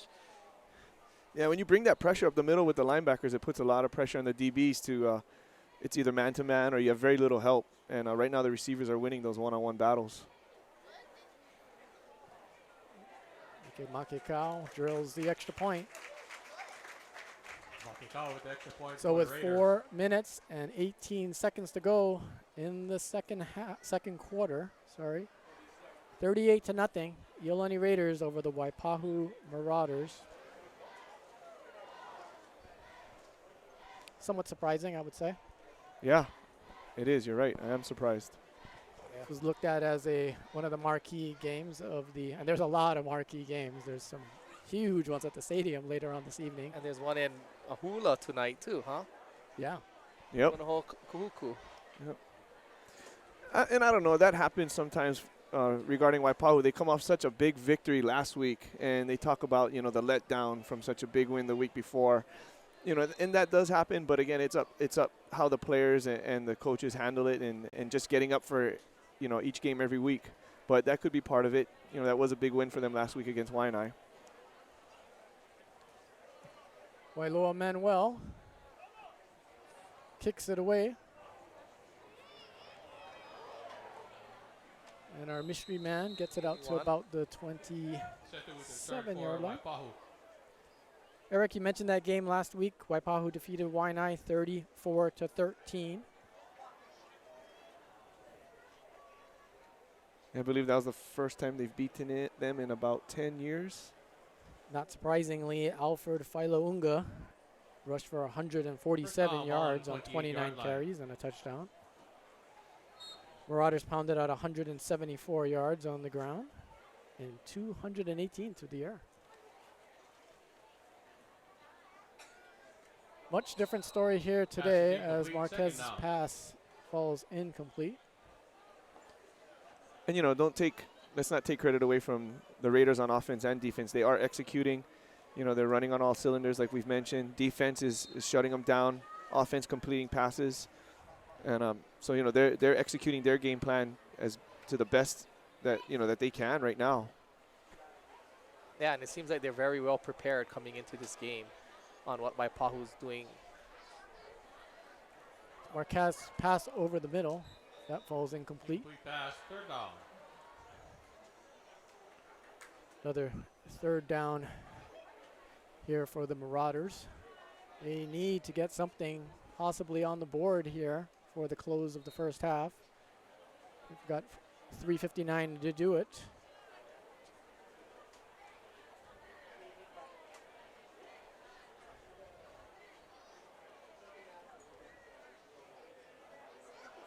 Marquez flushed out by Brock Donnie, who's back in the game, and he and Cody Minto come up with another sack on Cody Marquez. Yeah, good job by Hidani with that pressure again and keeping the outside contained and getting his sack. Good job. Again, right now this Iolani front line, defensive line is a lot smaller, but they're using their speed, their quickness, their technique to get in there and get pressure.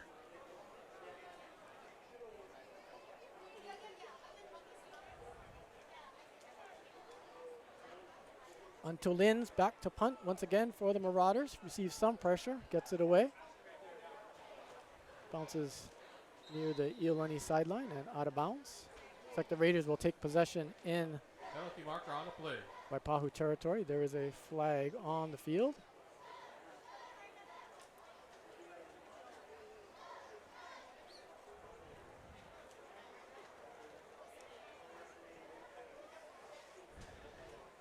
While they sort that out, let us mention this is a busy day on campus. The 36th annual An Kang Invitational Volleyball Tournament is happening in the lower gym and upper gym. Illegal formation on the kicking team.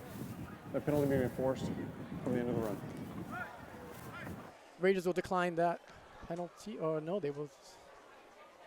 Yeah, I think now they can get added on to the return. Back to the An Kang. Iolani won the tournament for the first time last year, which is no small feat.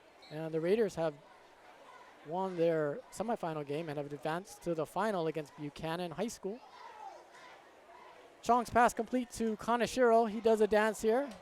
Slippery Raiden Kaneshiro. Looks like he gains a, well, he'll be short of the first down. 9-yard gain. Pick of 9 yards, second down. Again, great blocking on the perimeter by the receivers for Iolani. People don't know how difficult it is to stay in your blocks out there. This is Ko'ua Nishigaya, finds running room up the middle. It's the details, isn't it, Coach Suzuki? Yes. That's what makes these plays go. Everybody has a job. Right. This is the Father Bray game, so we should mention the perfect play picture, the classic picture where you see everybody doing their job. Pass complete to Kamana. He reverses his field. He's back in the middle, still on his feet, heading toward the far side. And Carter Kamana will make it all the way into the end zone. That's a 28-yard touchdown pass, but he covered much more yardage than that. Almost 80 yards he ran on that one. Did he go against the grain? Kamana's another one. Good athlete. He played defense for us in intermediate, playing free safety. And he can play anywhere on the field where you need him. Good job out at receiver. And I think at this point, you know, the Waipahu defense, they've been on the field a while. Iolani's been up-tempoing, high tempo. So they're tired. So a play like that, you know, they won't be able to pursue, you know, makes it difficult. Armani Miles, the Waipahu, came off the field holding his arm. Hopefully he feels better soon and can get back in there. Raiders now lead it pending the extra point, 44-0. We are still in the first half. Snap back, ball down, kick up, and through. 45-0 Raiders.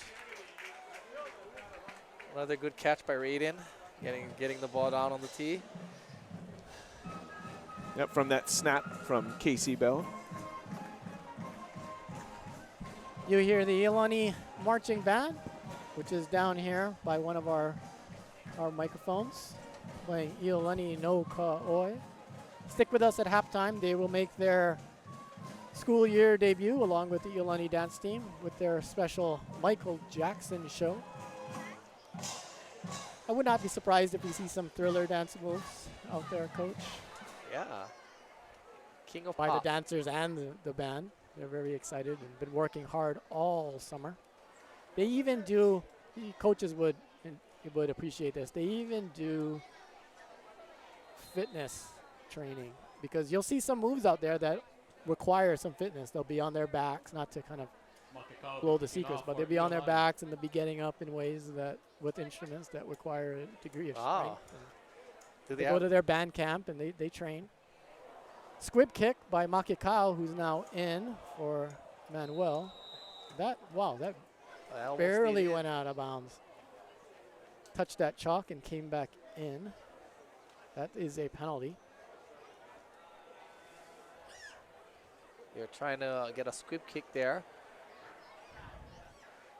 Yeah, sometimes they'll see the frontline blockers turning a little too early, or someone not quite following the ball, or a little hole in the return area.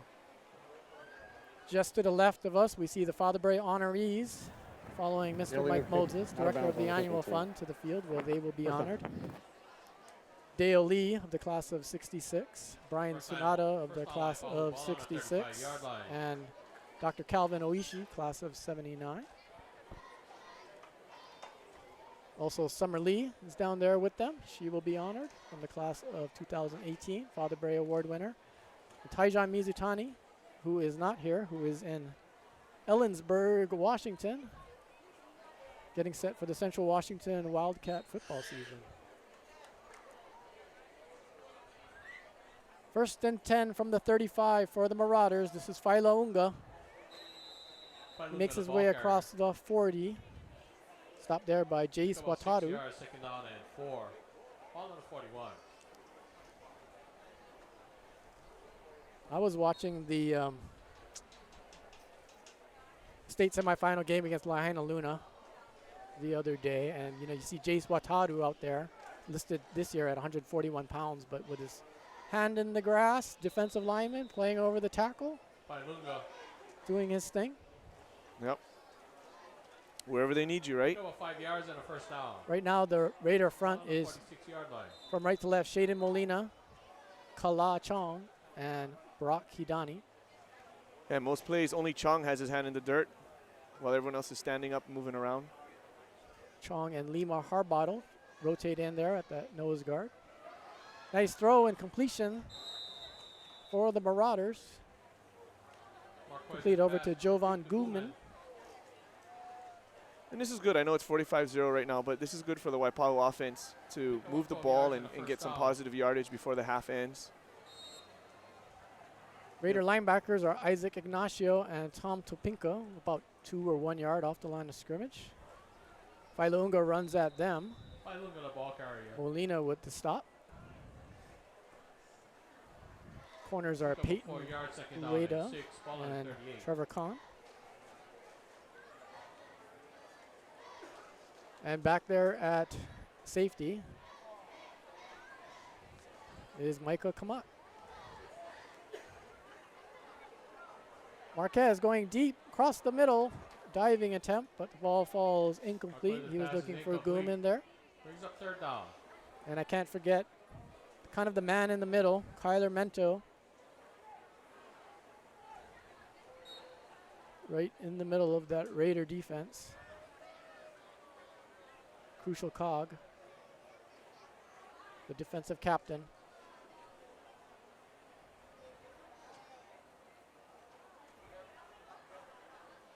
Marquez in and out of the hands of Alfred Failunga. That'll bring up Pass is fourth incomplete. down. Brings up fourth down. Expect Waipahu to go for it here.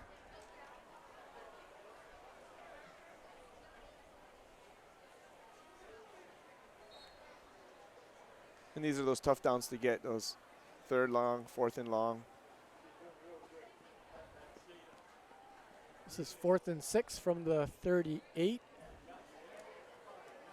Cody Marquez, he's got his man, Gooman, for the first down. Marquez's pass is complete to Gooman. 46 seconds to go here until halftime. Yeah, Waipahu's putting a nice little drive together here at the end of the half. See if they can cash in.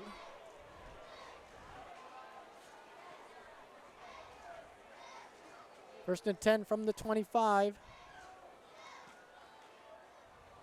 Marquez this time connects with Failaunga. Gets away from a couple Raider defenders. Kyler Mento there for the stop. Pick off 15 yards and a first down, ball on the 10-yard line. Good drive here for Waipahu. And they call timeout with 36 seconds to go here in the first half. Mentioned Trevor Kahn when we set the defense, and want to make sure I get this in because Trevor is a transfer from Lake Travis High School in Austin, Texas. He wanted to give a shout out to his siblings who are all on the mainland cheering on the Raiders. And they're seeing quite a show from Trevor Kahn and this Raider defense and the Raider offense and the Raider coaching staff. First and goal, ball on the 10-yard line. Yeah, Waipahu, again, they want to try and get something here at the end of the half, but Iolani as well, they want to see if they can go into the half with 0 points put on the board.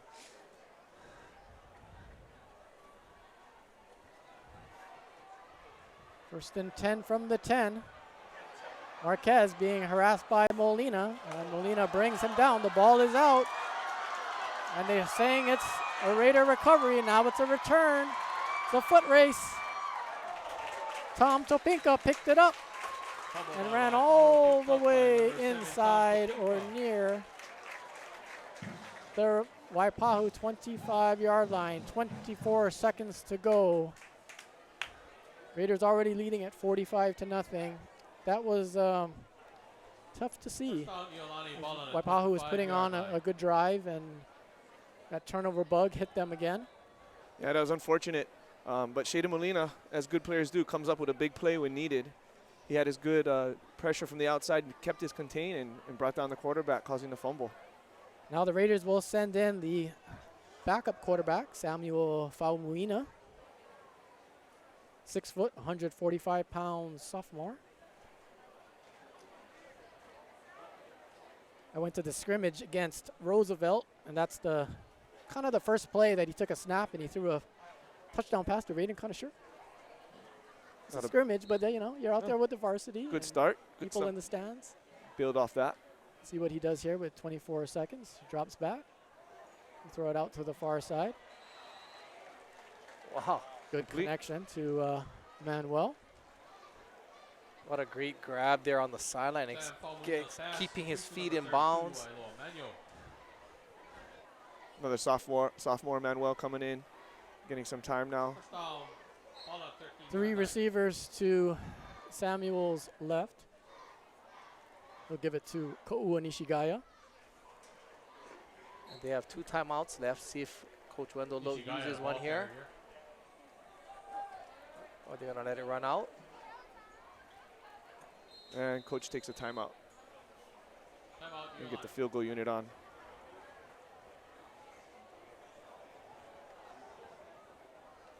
Three seconds to go till halftime. Raiders leading at 45-0. Mika Makikau has been out there a bunch, kicking extra points and made a field goal. She'll come out once again.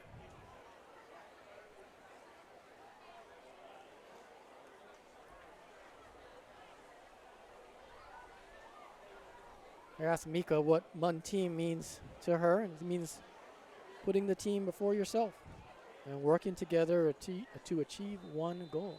That pretty much sums it up. Yeah, that's an excellent answer there. I think we said that, and maybe they got that from us. Maybe. No? Can't tell at the time, but maybe it sticks. Mika will be attempting what looks like a 24-yard field goal attempt from the right side. Good snap by Casey Bell. Raiden Kanashiro puts it down. And Mika adds 3 more as the first half ends. Iolani now leads it 48-0. As we mentioned, stay with us for the halftime show. The season debut of the Iolani Marching Band and dance team. Their tribute to Michael Jackson.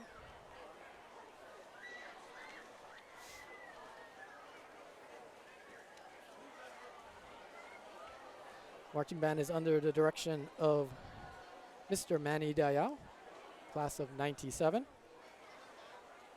And the dance team is under the direction of Serene Okimura.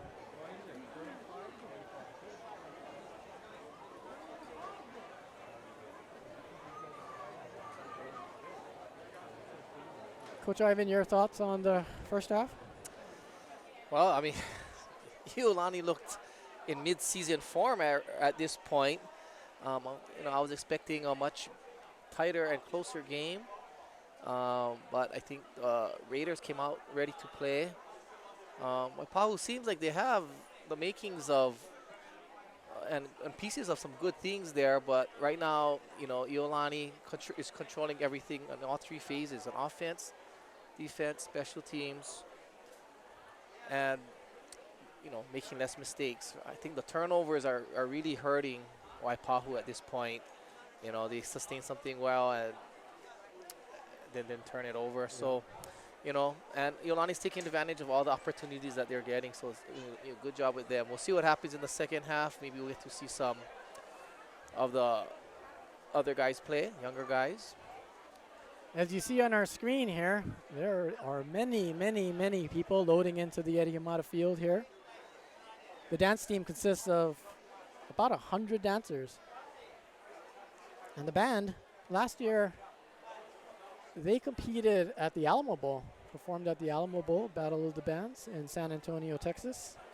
This field show is entitled Man in the Mirror and features the music of Michael Jackson from his early days of the Jackson 5 to his iconic moments in his solo career. Good afternoon, ladies and gentlemen. Welcome to the 55th And listen annual for the Father solo Break by Classic.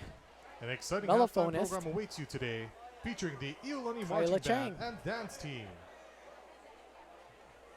The marching band is under the direction of Mr. Manny Dayao and is being led by Drum Major Tiana Conching and Assistant Drum Major Irena Yamatsu. The dance team is under the direction of Serene Okimura with the assistance of Kerry Abe, Michelle Morioka, Allison Kim, and Samantha Langkaung. The field show this year is titled Man in the Mirror and features the music of Michael Jackson. The first part features music from the early days of the Jackson 5, I'll Be There, I Want You Back, and ABC. Part 2 will include music from his solo career, Man in the Mirror, and Thriller, featuring horn soloist senior Kyla Chang. Here they are, the Iolani Marching Band and Dance Team.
spirit and legacy that Father Bray left for Iolani School. Please help me welcome this year's honorees.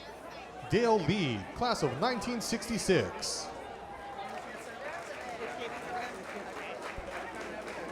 Brian Tsunada, class of 1966. Kelvin Oishi, class of 1979. And the 2017-2018 student recipients of the Father Bray Award, Summer Lee, class of 2018. And Taijon Mizutani, class of 2018, who is currently attending Eastern Washington University and is represented by his mother, Michelle Mizutani. We are grateful to our honorees, as well as many of you in attendance today, for keeping the one-team spirit alive and well at Iolani. This spirit has guided our athletic program, which owes much of its success to its continued emphasis on team over individual. We thank you. And to the honorees on the field, we thank you and your families for being here this afternoon and the many sacrifices you have made for Iolani School. Please join us in the singing of Iolani no Ka'oi.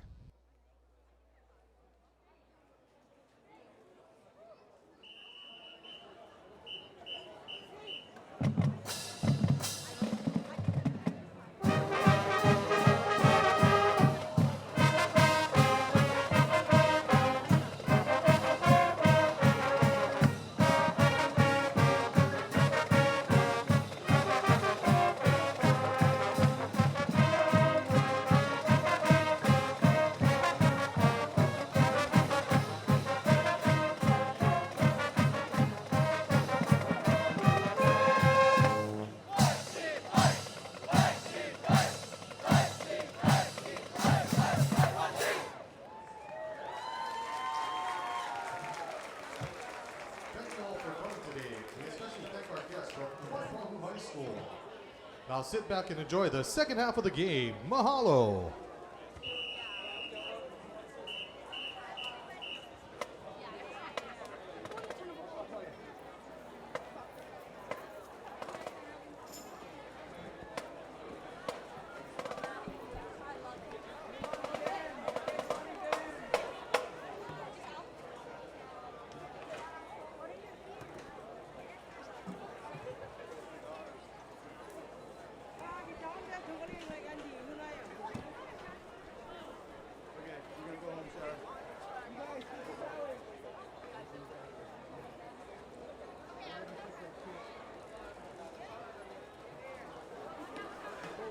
Welcome back to Eddie Hamada Field and the 55th annual Father Bray Memorial Football Classic. That was a tremendous performance by the Iolani Marching Band and Dance Team, and the Father Bray Award winners that we mentioned earlier were honored in a nice ceremony there. The game is 48-0, Iolani over Waipahu, that's a surprise. That's a huge margin. I know the Raiders won 63-0 over Kalani at Kaiser High School a week ago. Different opponent, but I don't think anybody expected that sort of scoreboard in this game. No, I didn't. As I was saying earlier, I thought I expected Waipahu to be a little more physical, especially in the trenches at the line. But maybe those initial plays where they had some mistakes and Iolani took advantage with the turnovers kind of deflated them a little bit. And it is kind of hard to bounce back sometimes.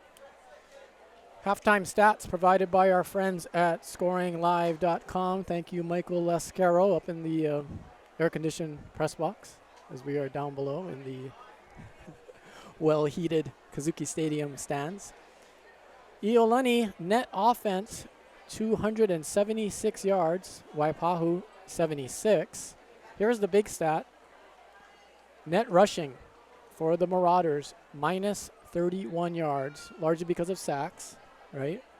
But very shocking when your backfield includes Alfred Failaunga, who so far has been held to 12 yards rushing on 12 carries with a long of 9.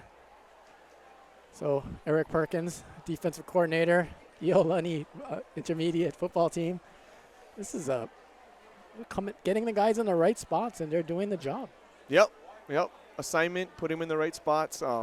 With the three-man front that Iolani's defense is running and moving around, I like to call it Oregon on defense, meaning the Oregon Ducks football team, how they move on offense, kind of just creating chaos on defense and confusing the offense and the blocking schemes. And on the offensive side, Coach Suzuki, Jonah Chong, in his first regular season start, is 18 of 24 for 221 yards and 4 scores. Combination with Sam Fa'uumina, Yeah, well, they have hit 6 different receivers, and that's pretty much everybody who's played so far. I'm sure some others will get in, and Kuo Nishigaya, 39 yards rushing on 13 carries with a touchdown and a long of 11 yards just to keep them honest. So things seem to be clicking on that side of the ball as well. yeah, they're executing very well, with the exception of those turnovers that they had in the beginning. They're taking what the defense is giving them. That's why there's 6 receivers. This offense just doesn't go to one person.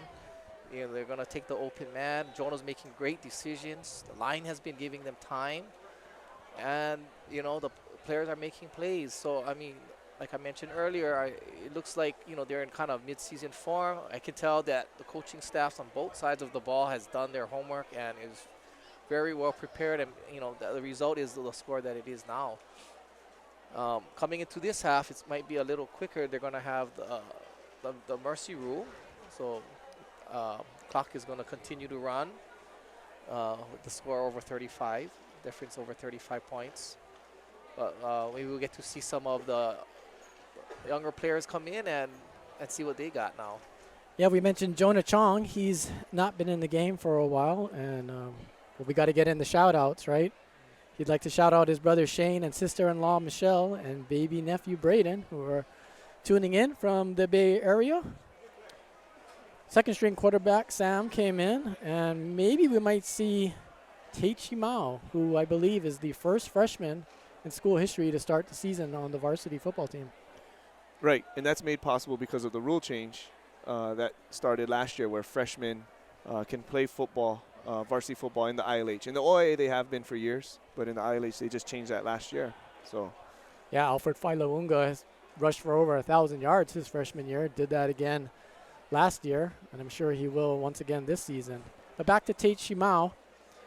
He's a freshman, but he doesn't look like a freshman out there. 5'10", 169 pounds. Yeah. Just looks like not a freshman. I'll just put it that way. No, and he's very athletic, and he's a gamer. He competes, but like any young person, he has to learn the offense, and get his reps and get the speed of the game down. But that's why hopefully he'll get a chance in this game to come in and get some reps and improve from there. It's the first kickoff return for the Raiders, and Kyler Mento takes that kickoff return and will score. Kyler Mento with the 95-yard kickoff. We got a penalty flag. We got to hit Will behind the play. I think it's on Waipahu. That's just frustration. yeah, and you don't want to see that. That's, we've all been, if you play the game long enough, you've been on both sides, and you got to keep your composure, not just so your team doesn't get penalized, but you don't want people to get hurt unnecessarily, things like that. So hopefully we can play out this game in a clean way and both teams play hard to the end. Kyler Mento, we would just describe him as a football player, right? He could play on defense, offense, was a first-team All-Star as a defensive back, D2 ILH last year. His brother Cody, class of 13, was another one of those, just a football player, like just looks and plays like a football player. That was a great return, although, all he had to do was run up the middle. That was great blocking by the return team. He didn't have to do too much, just outrun the kicker. But good job by Kyler Mento. 5'7", 155-pound senior.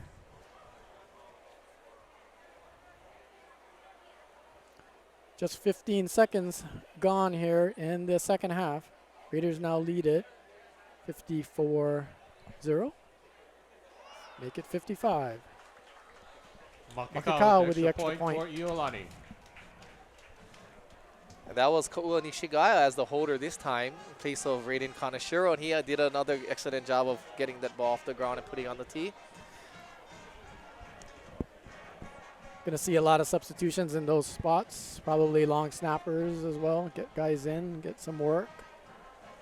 Yeah, the one tricky thing for a squad like Iolani is they don't have the depth that a lot of other teams do. So they'll get the guys in and rotate them in, but try to keep everyone healthy at the same time. It sounds silly, but even with a score like this, it's still a little tricky to make sure you get through a game all right. Yeah, good point to mention. You're going to hear some of the same names. I mean, Kaua Nishigaya might get the ball in the second half. He might not, but the reason is because Rexton Suzuki is a slot back, and he's the backup tailback. Right. Running Right on, back, and Manuel, that kicking he's off kind of for in a hard Iolani. place in that situation, and same goes for the wideouts and the linemen.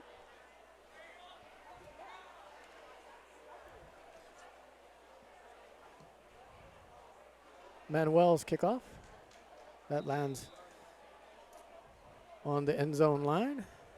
Yeah, because of First that down for penalty, they Waipahu got to ball kick on the off 20-yard line. from Waipahu's 45. Easy kick to the end zone for Manuel.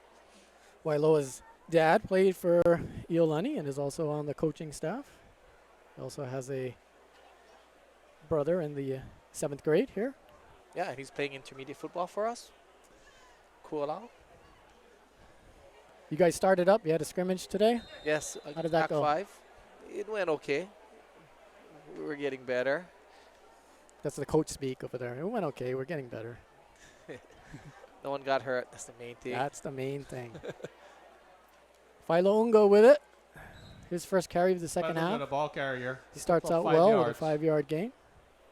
And, you know, Iolani's been doing a great job on defense. Second down But and just 5, by ball watching on the 55-yard Failunga, line. you can tell he's a very great runner. He's very shifty. He's smooth. He has a little burst, you know. But right now, just Iolani's been doing a great job of closing the lanes, getting to the ball carrier. Here he is again. Spin move at the line of scrimmage. Failunga. Yeah, and good tackling overall by Iolani today. Failunga is the type that'll just take advantage of They're poor going 3 tackling, yards. but if Third you can down get and to him, 2. get that first hit, and everyone Ball on else get there and 28. wrap up, you can contain a guy like that. And Iolani's doing a good job. I'm watching now them going low and putting their shoulder pads on his legs and wrapping him up.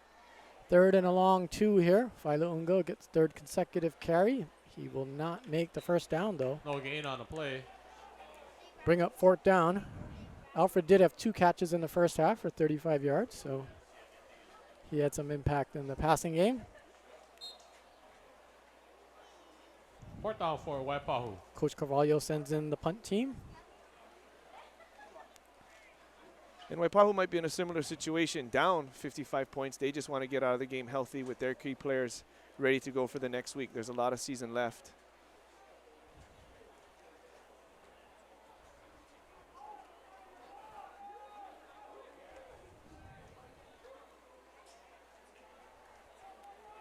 Antolin's punt is away. End over N. It'll roll and First down for the Raiders. Ball on the be stopped there 37-yard at the line. 37-yard line.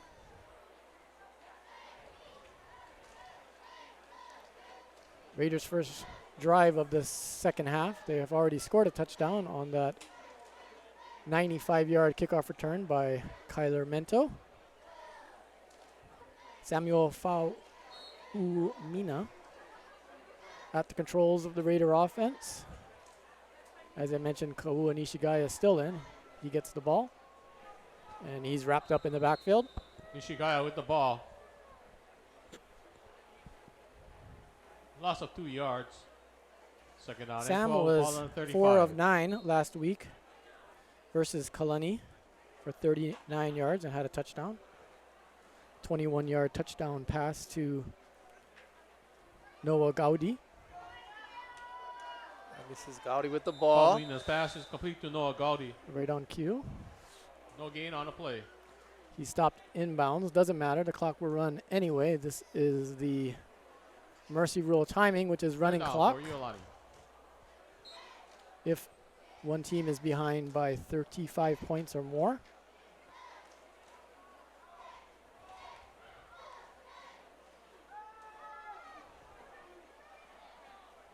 Sam's pass over and Pass is incomplete. Brings the up head fourth of down. Gowdy.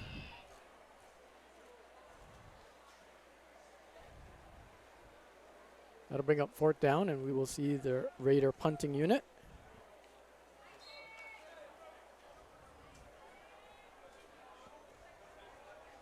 Wailo Emmanuel back to punt for Iolani. I believe this is the first time they're putting. Yes, Today? sir. Wailo Emmanuel, who handled the kickoff duties. This one is end over end, barely crosses the midfield stripe. And Waipahu will take possession with good field position. See if they can get on the board with 7 minutes remaining in the third quarter here. The punt went out of bounds on a 50-yard For line. Waipahu, First down, you know, Waipahu. right now the game is out of reach at this point. But, you know, probably what the coaches want to see is they want to try and get some momentum for going into next week's game, seeing if they can get some consistency, move the ball, and some, you know, some confidence going into next week.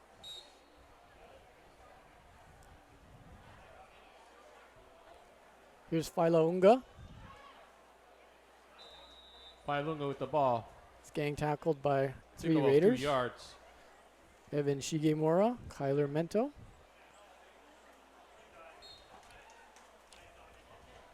Second and 8, ball on 48. Like Jay Sarakaki's in there as well, as is Maxin Miyashiro, right cornerback. Philo Unga again, he runs into his own man. Now Tom Topinka has him wrapped up. Loss of 1 yard on that play. Third down and 9, ball on 49. Yeah, it's good to see some of the backups get in and get their opportunities and playing time on the field. They've earned it. I always tell the starters that it's their job to get those players in.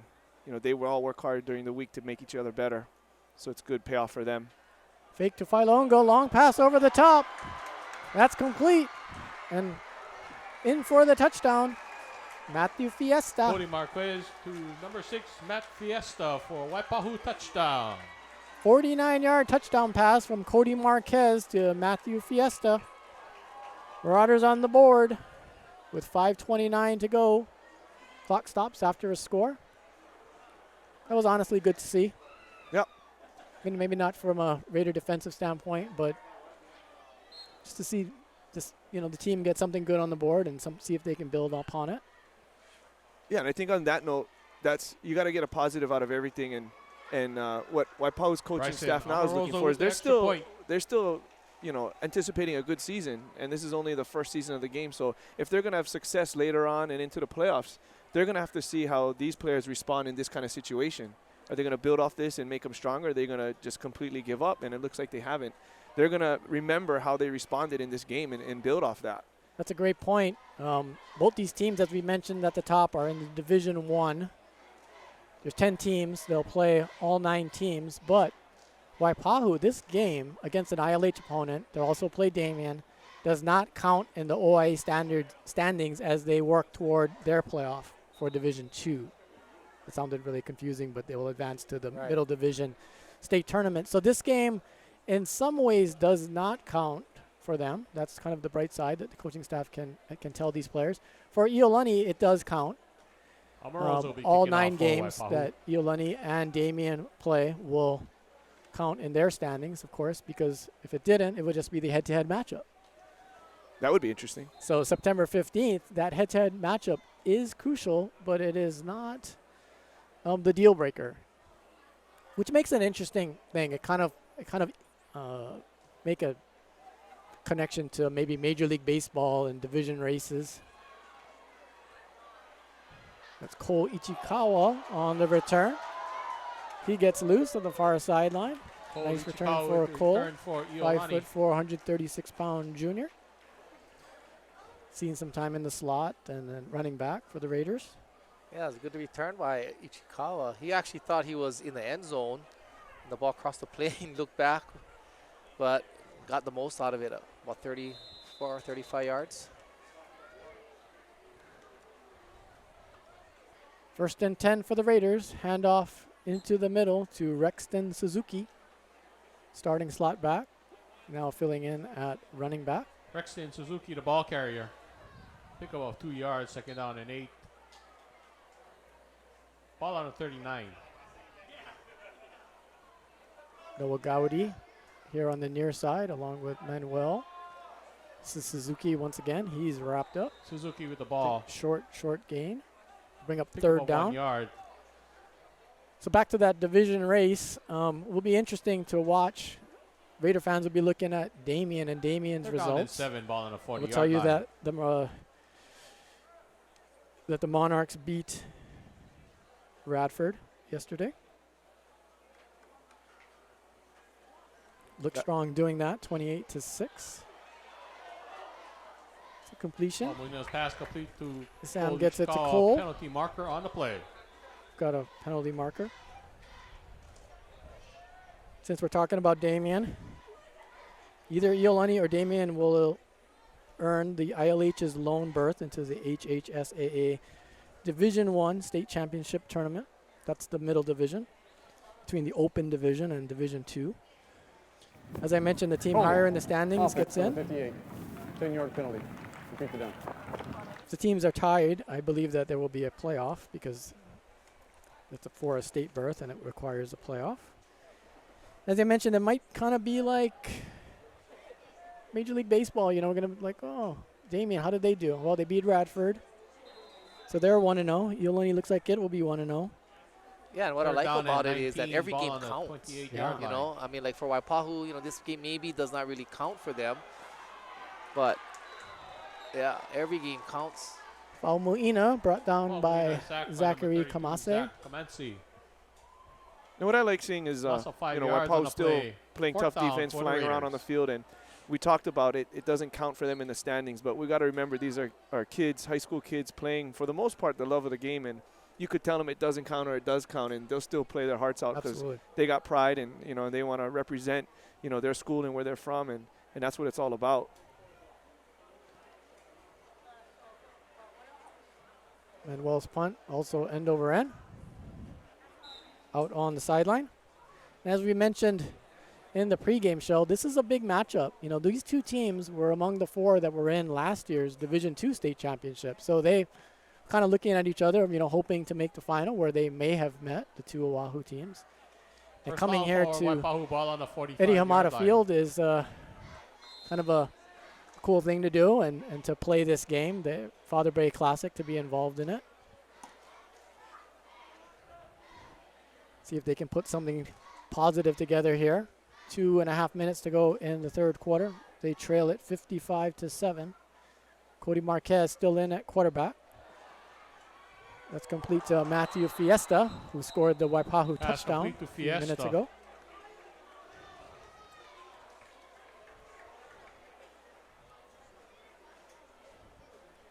Damien put on a good show defensively yesterday. Came up with 4 Pass play good for 9 yards, takeaways and second down allowed 1. Radford just 144 yards of 36 yard total line. offense. Yeah, they seem like they're ready to start the season. Here's Philo Unga. He's Philo Unga met with the by ball. Shaden Molina and Jace Wataru. Pick up of 3 yards and a first down. Ball on 33 yard Speaking line. of Radford, Radford hosts Waipahu next Saturday. Damien travels to Nanakuli. Iolani travels to Kailua.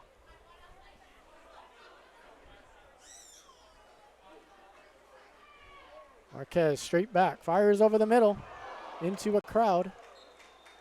Bounces around, falls Pass is incomplete. incomplete, intended for Fiesta. Second down.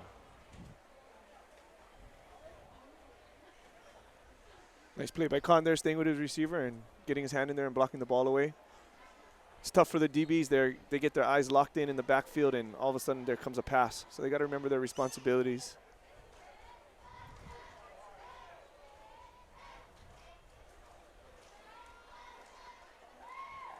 Philo Unga manages a Philo short Unga with the gain. ball. Some of the Raider starters are in there, but at different positions. I see Trevor Kahn moved over from right corner to make way for Pick Max up 3 Miyashiro. yards. He's now at more of a safety position. The name Khan sounds familiar. He is the nephew of Dr. Darrell Khan, Timeout, who in Waipahu. recent years was the offensive coordinator of the Punahou Buff and Blue. He played at Dartmouth and spent preseason camp with the 49ers and Chargers. His cousin is Brett Khan, who was a Punahou quarterback.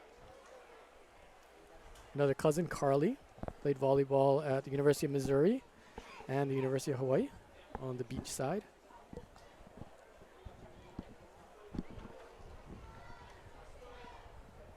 Yeah, I wonder what's happening with the Ankang. Yeah, that game is going to start in a little bit. At about 4:06, we got the text from our chief, our Iolani Live chief, Director of Communications, Kathy Lee Chong, that said the game was about to start in an hour against Buchanan High School. Raider girls varsity team trying to go back-to-back as champions of the Ankang Invitational Volleyball Tournament.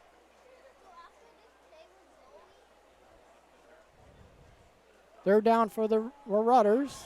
That's a pass complete to Devin Espiritu. Good catch along the sidelines by Devin 15, Devin Espiritu. for a first down. And that'll, unless they really hurry, will likely be the last play of the 12 third yards on quarter. the first down, ball on the 18-yard line. And they made it. Marquez scrambling upfield.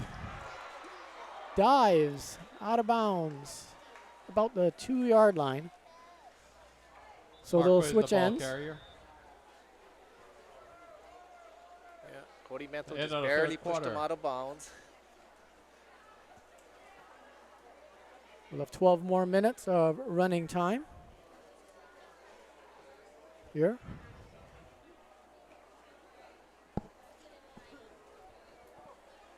"55-7. Raiders lead it over Waipahu. This is the season opener of the OIA ILH Football Alliance and doubling as the 55th annual Father Bray Memorial Football Classic. This is our 4th year of Iolani Live broadcasts. It all started 4 years ago at the Ankang Volleyball Tournament, and this is our 3rd football game that we've done. All of them were Father Bray Classics, and we will actually be doing another football game for the first time. We're going to bring you a second varsity football game First and goal for via Waipahu, ball on Iolani the Live. 3-yard That'll line. happen in 3 weeks. It'll be an intriguing game between Iolani and visiting Clackamas High School on Friday, August 31st.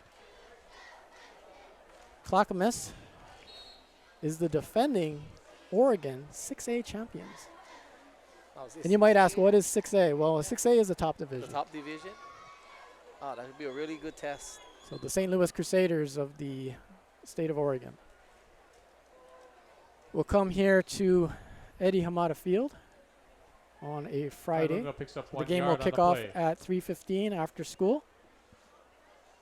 Ivan, Eric, Tyler, and our crew are invited to come back for that one. Sure.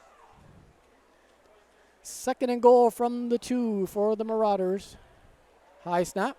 Marquez has it. He scrambles, puts his head down, and he's into the end zone for the touchdown. Cody Marquez in for the touchdown for Good job by Waipahu. Cody.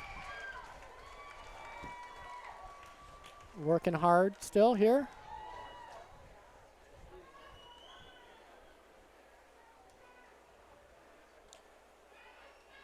Cody's passed for 177 yards.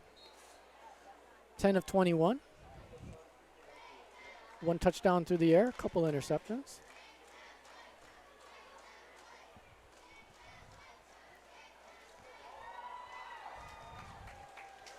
And the Marauders add the extra point. Amoroso with the extra point. Oh, Bryson Amoroso. That'll make it 55-14. Still within the 35-point margin for Mercy Rule timing, running time.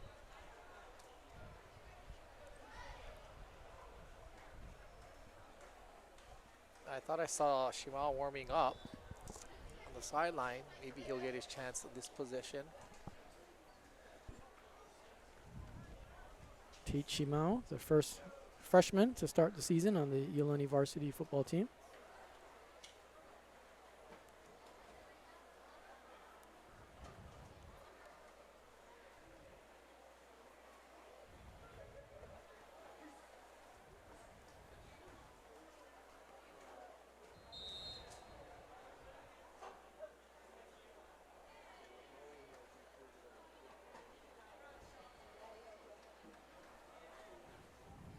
Omarosa to get us started here.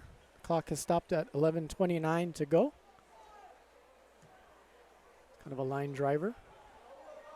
Fielded by Ka'ua Nishigaya. Maybe found an angle on the far sideline. Nishigaya Gets it returns across the ball the for Iolani. 35-yard line. Out to about the 37, where the Raiders will take over. And it will indeed be Tate Shimao, the 5'10", 169-pound freshman. First down, ball on the 37-yard line. It's a good time to put Tate in. Like you say, get used to the size and speed of the game. Fake the give, throw it out to the far side. Tate Shimao's pass is complete to For number a 85, touchdown. Noah Gaudi. Penalty marker on the play. Looks like it could be some type of hold on the outside receiver. I could be wrong. Holding. Offense, number 25. 10-yard penalty, spotted the foul. Complete second down. Yeah, like I mentioned earlier, when Iolani was throwing those screens, you know, the receivers have a difficult job of sustaining their blocks for that long of a period.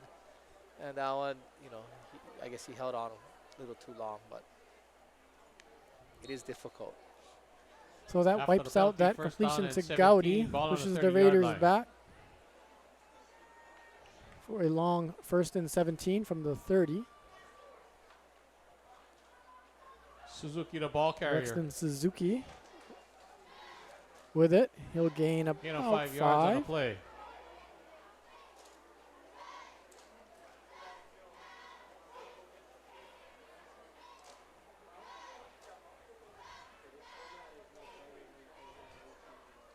Second and 12, ball on the 35. 10 minutes to go here in the fourth quarter. Pass is complete over the middle to Cole Ichikawa, Shimao's pass complete to who Ishikawa. fights for extra yardage. That'll make it a 3rd and about 2. Nice throws from Shimao, making his quick decisions and getting the ball out to his receivers. Last week, Cole had a 35-yard touchdown catch from Tate Shimao. Finished with 2 catches for 40 yards. Third down and 2, ball on the 45. Tate also a very good baseball player.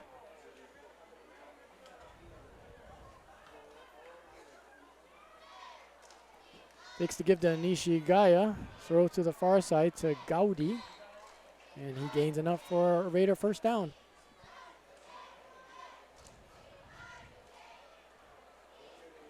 Miles pass complete to Gaudi.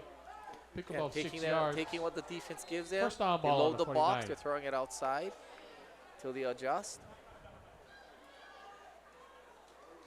Ka'ua Nishigaya, he's stopped for no gain. Nishigaya. No gain on a play.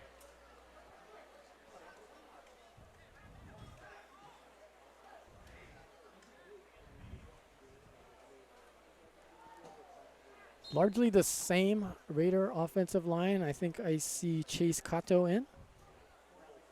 Joining Scanlon, Anduha, Nishizaki, and Chin.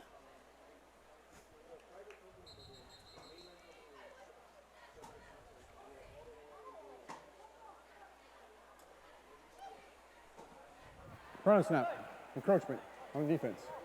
5-yard penalty. Repeat the down.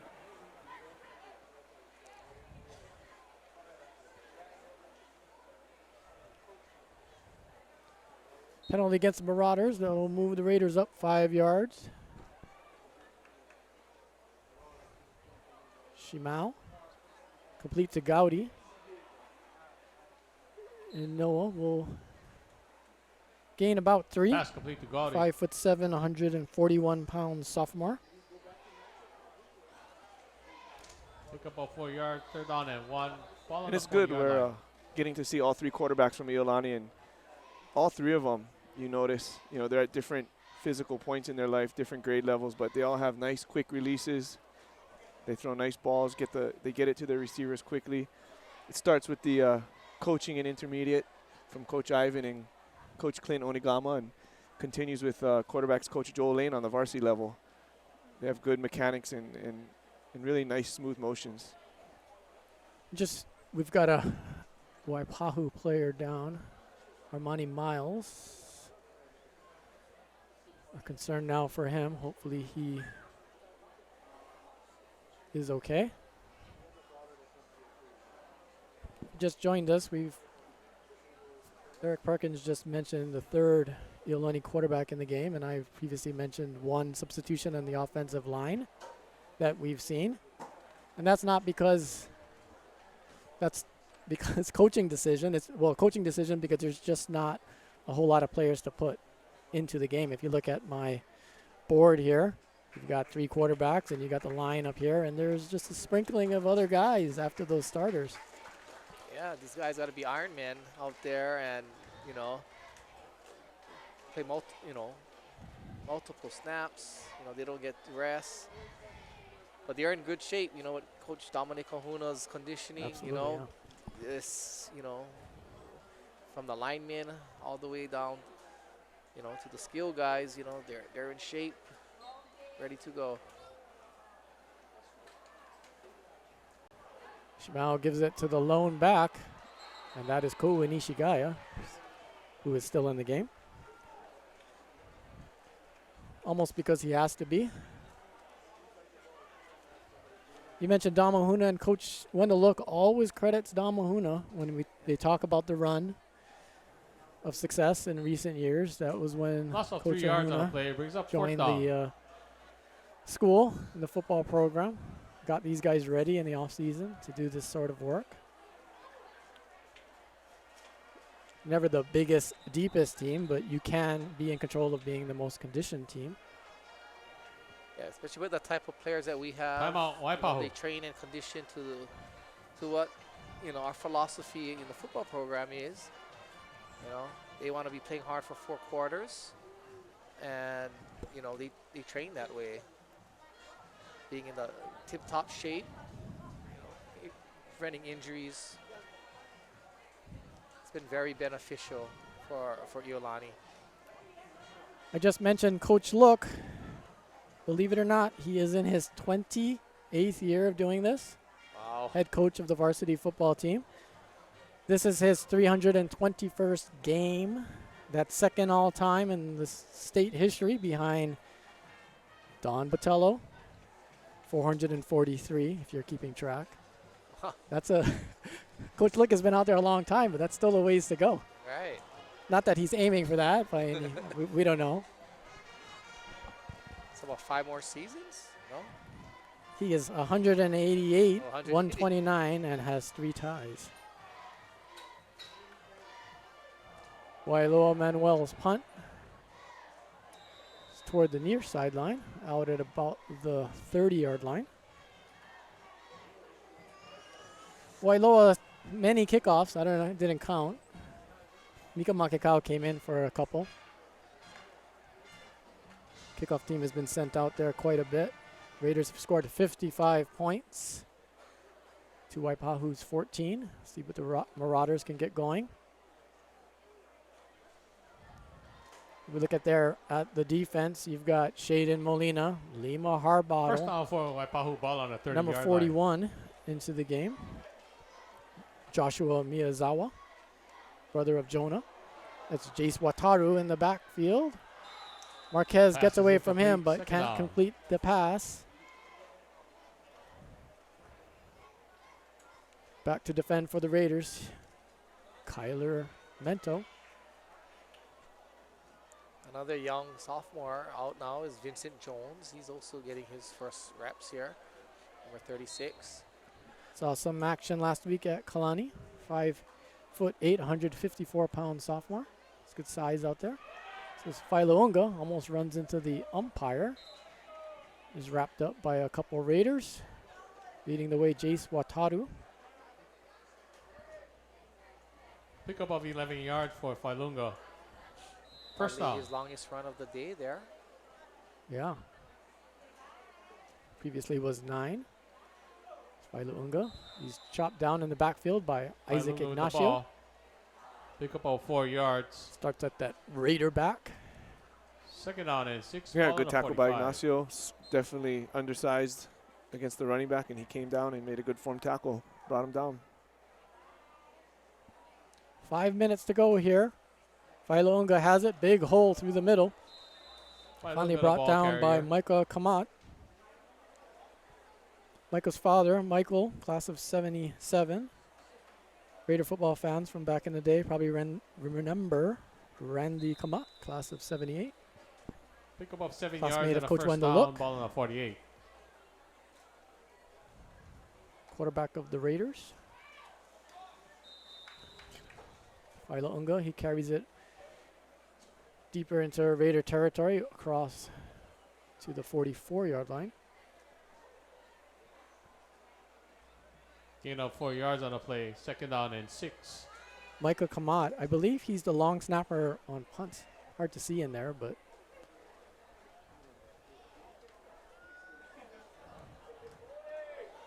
ooh, that was a thumping hit, and a ball came loose from Failaunga. Fumble on the play. Penalty marker on the play. St. Vincent Jones got in there.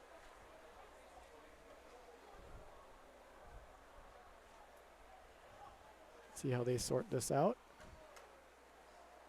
They may be calling a helmet to helmet again.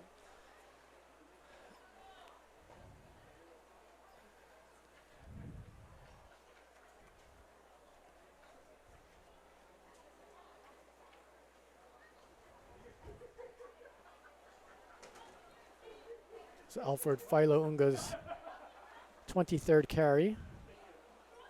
He's gone over 50 yards rushing so far. Personal foul.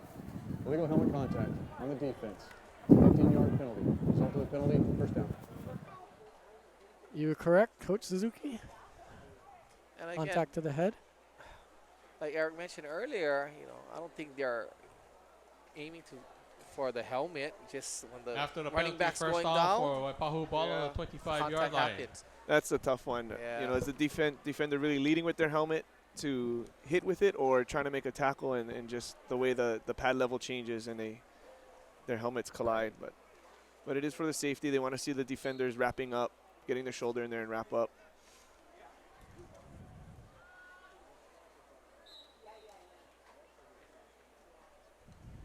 Isaac Failaunga with the Ignacio ball. in on the stop on that play. Pickup of 2 yards.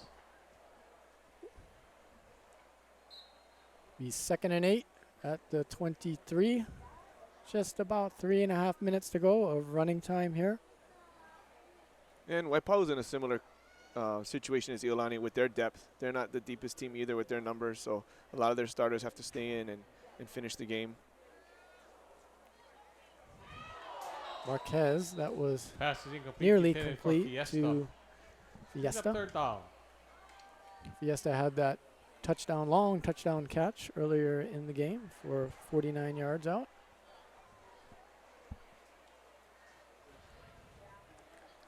It's 3rd down and 8.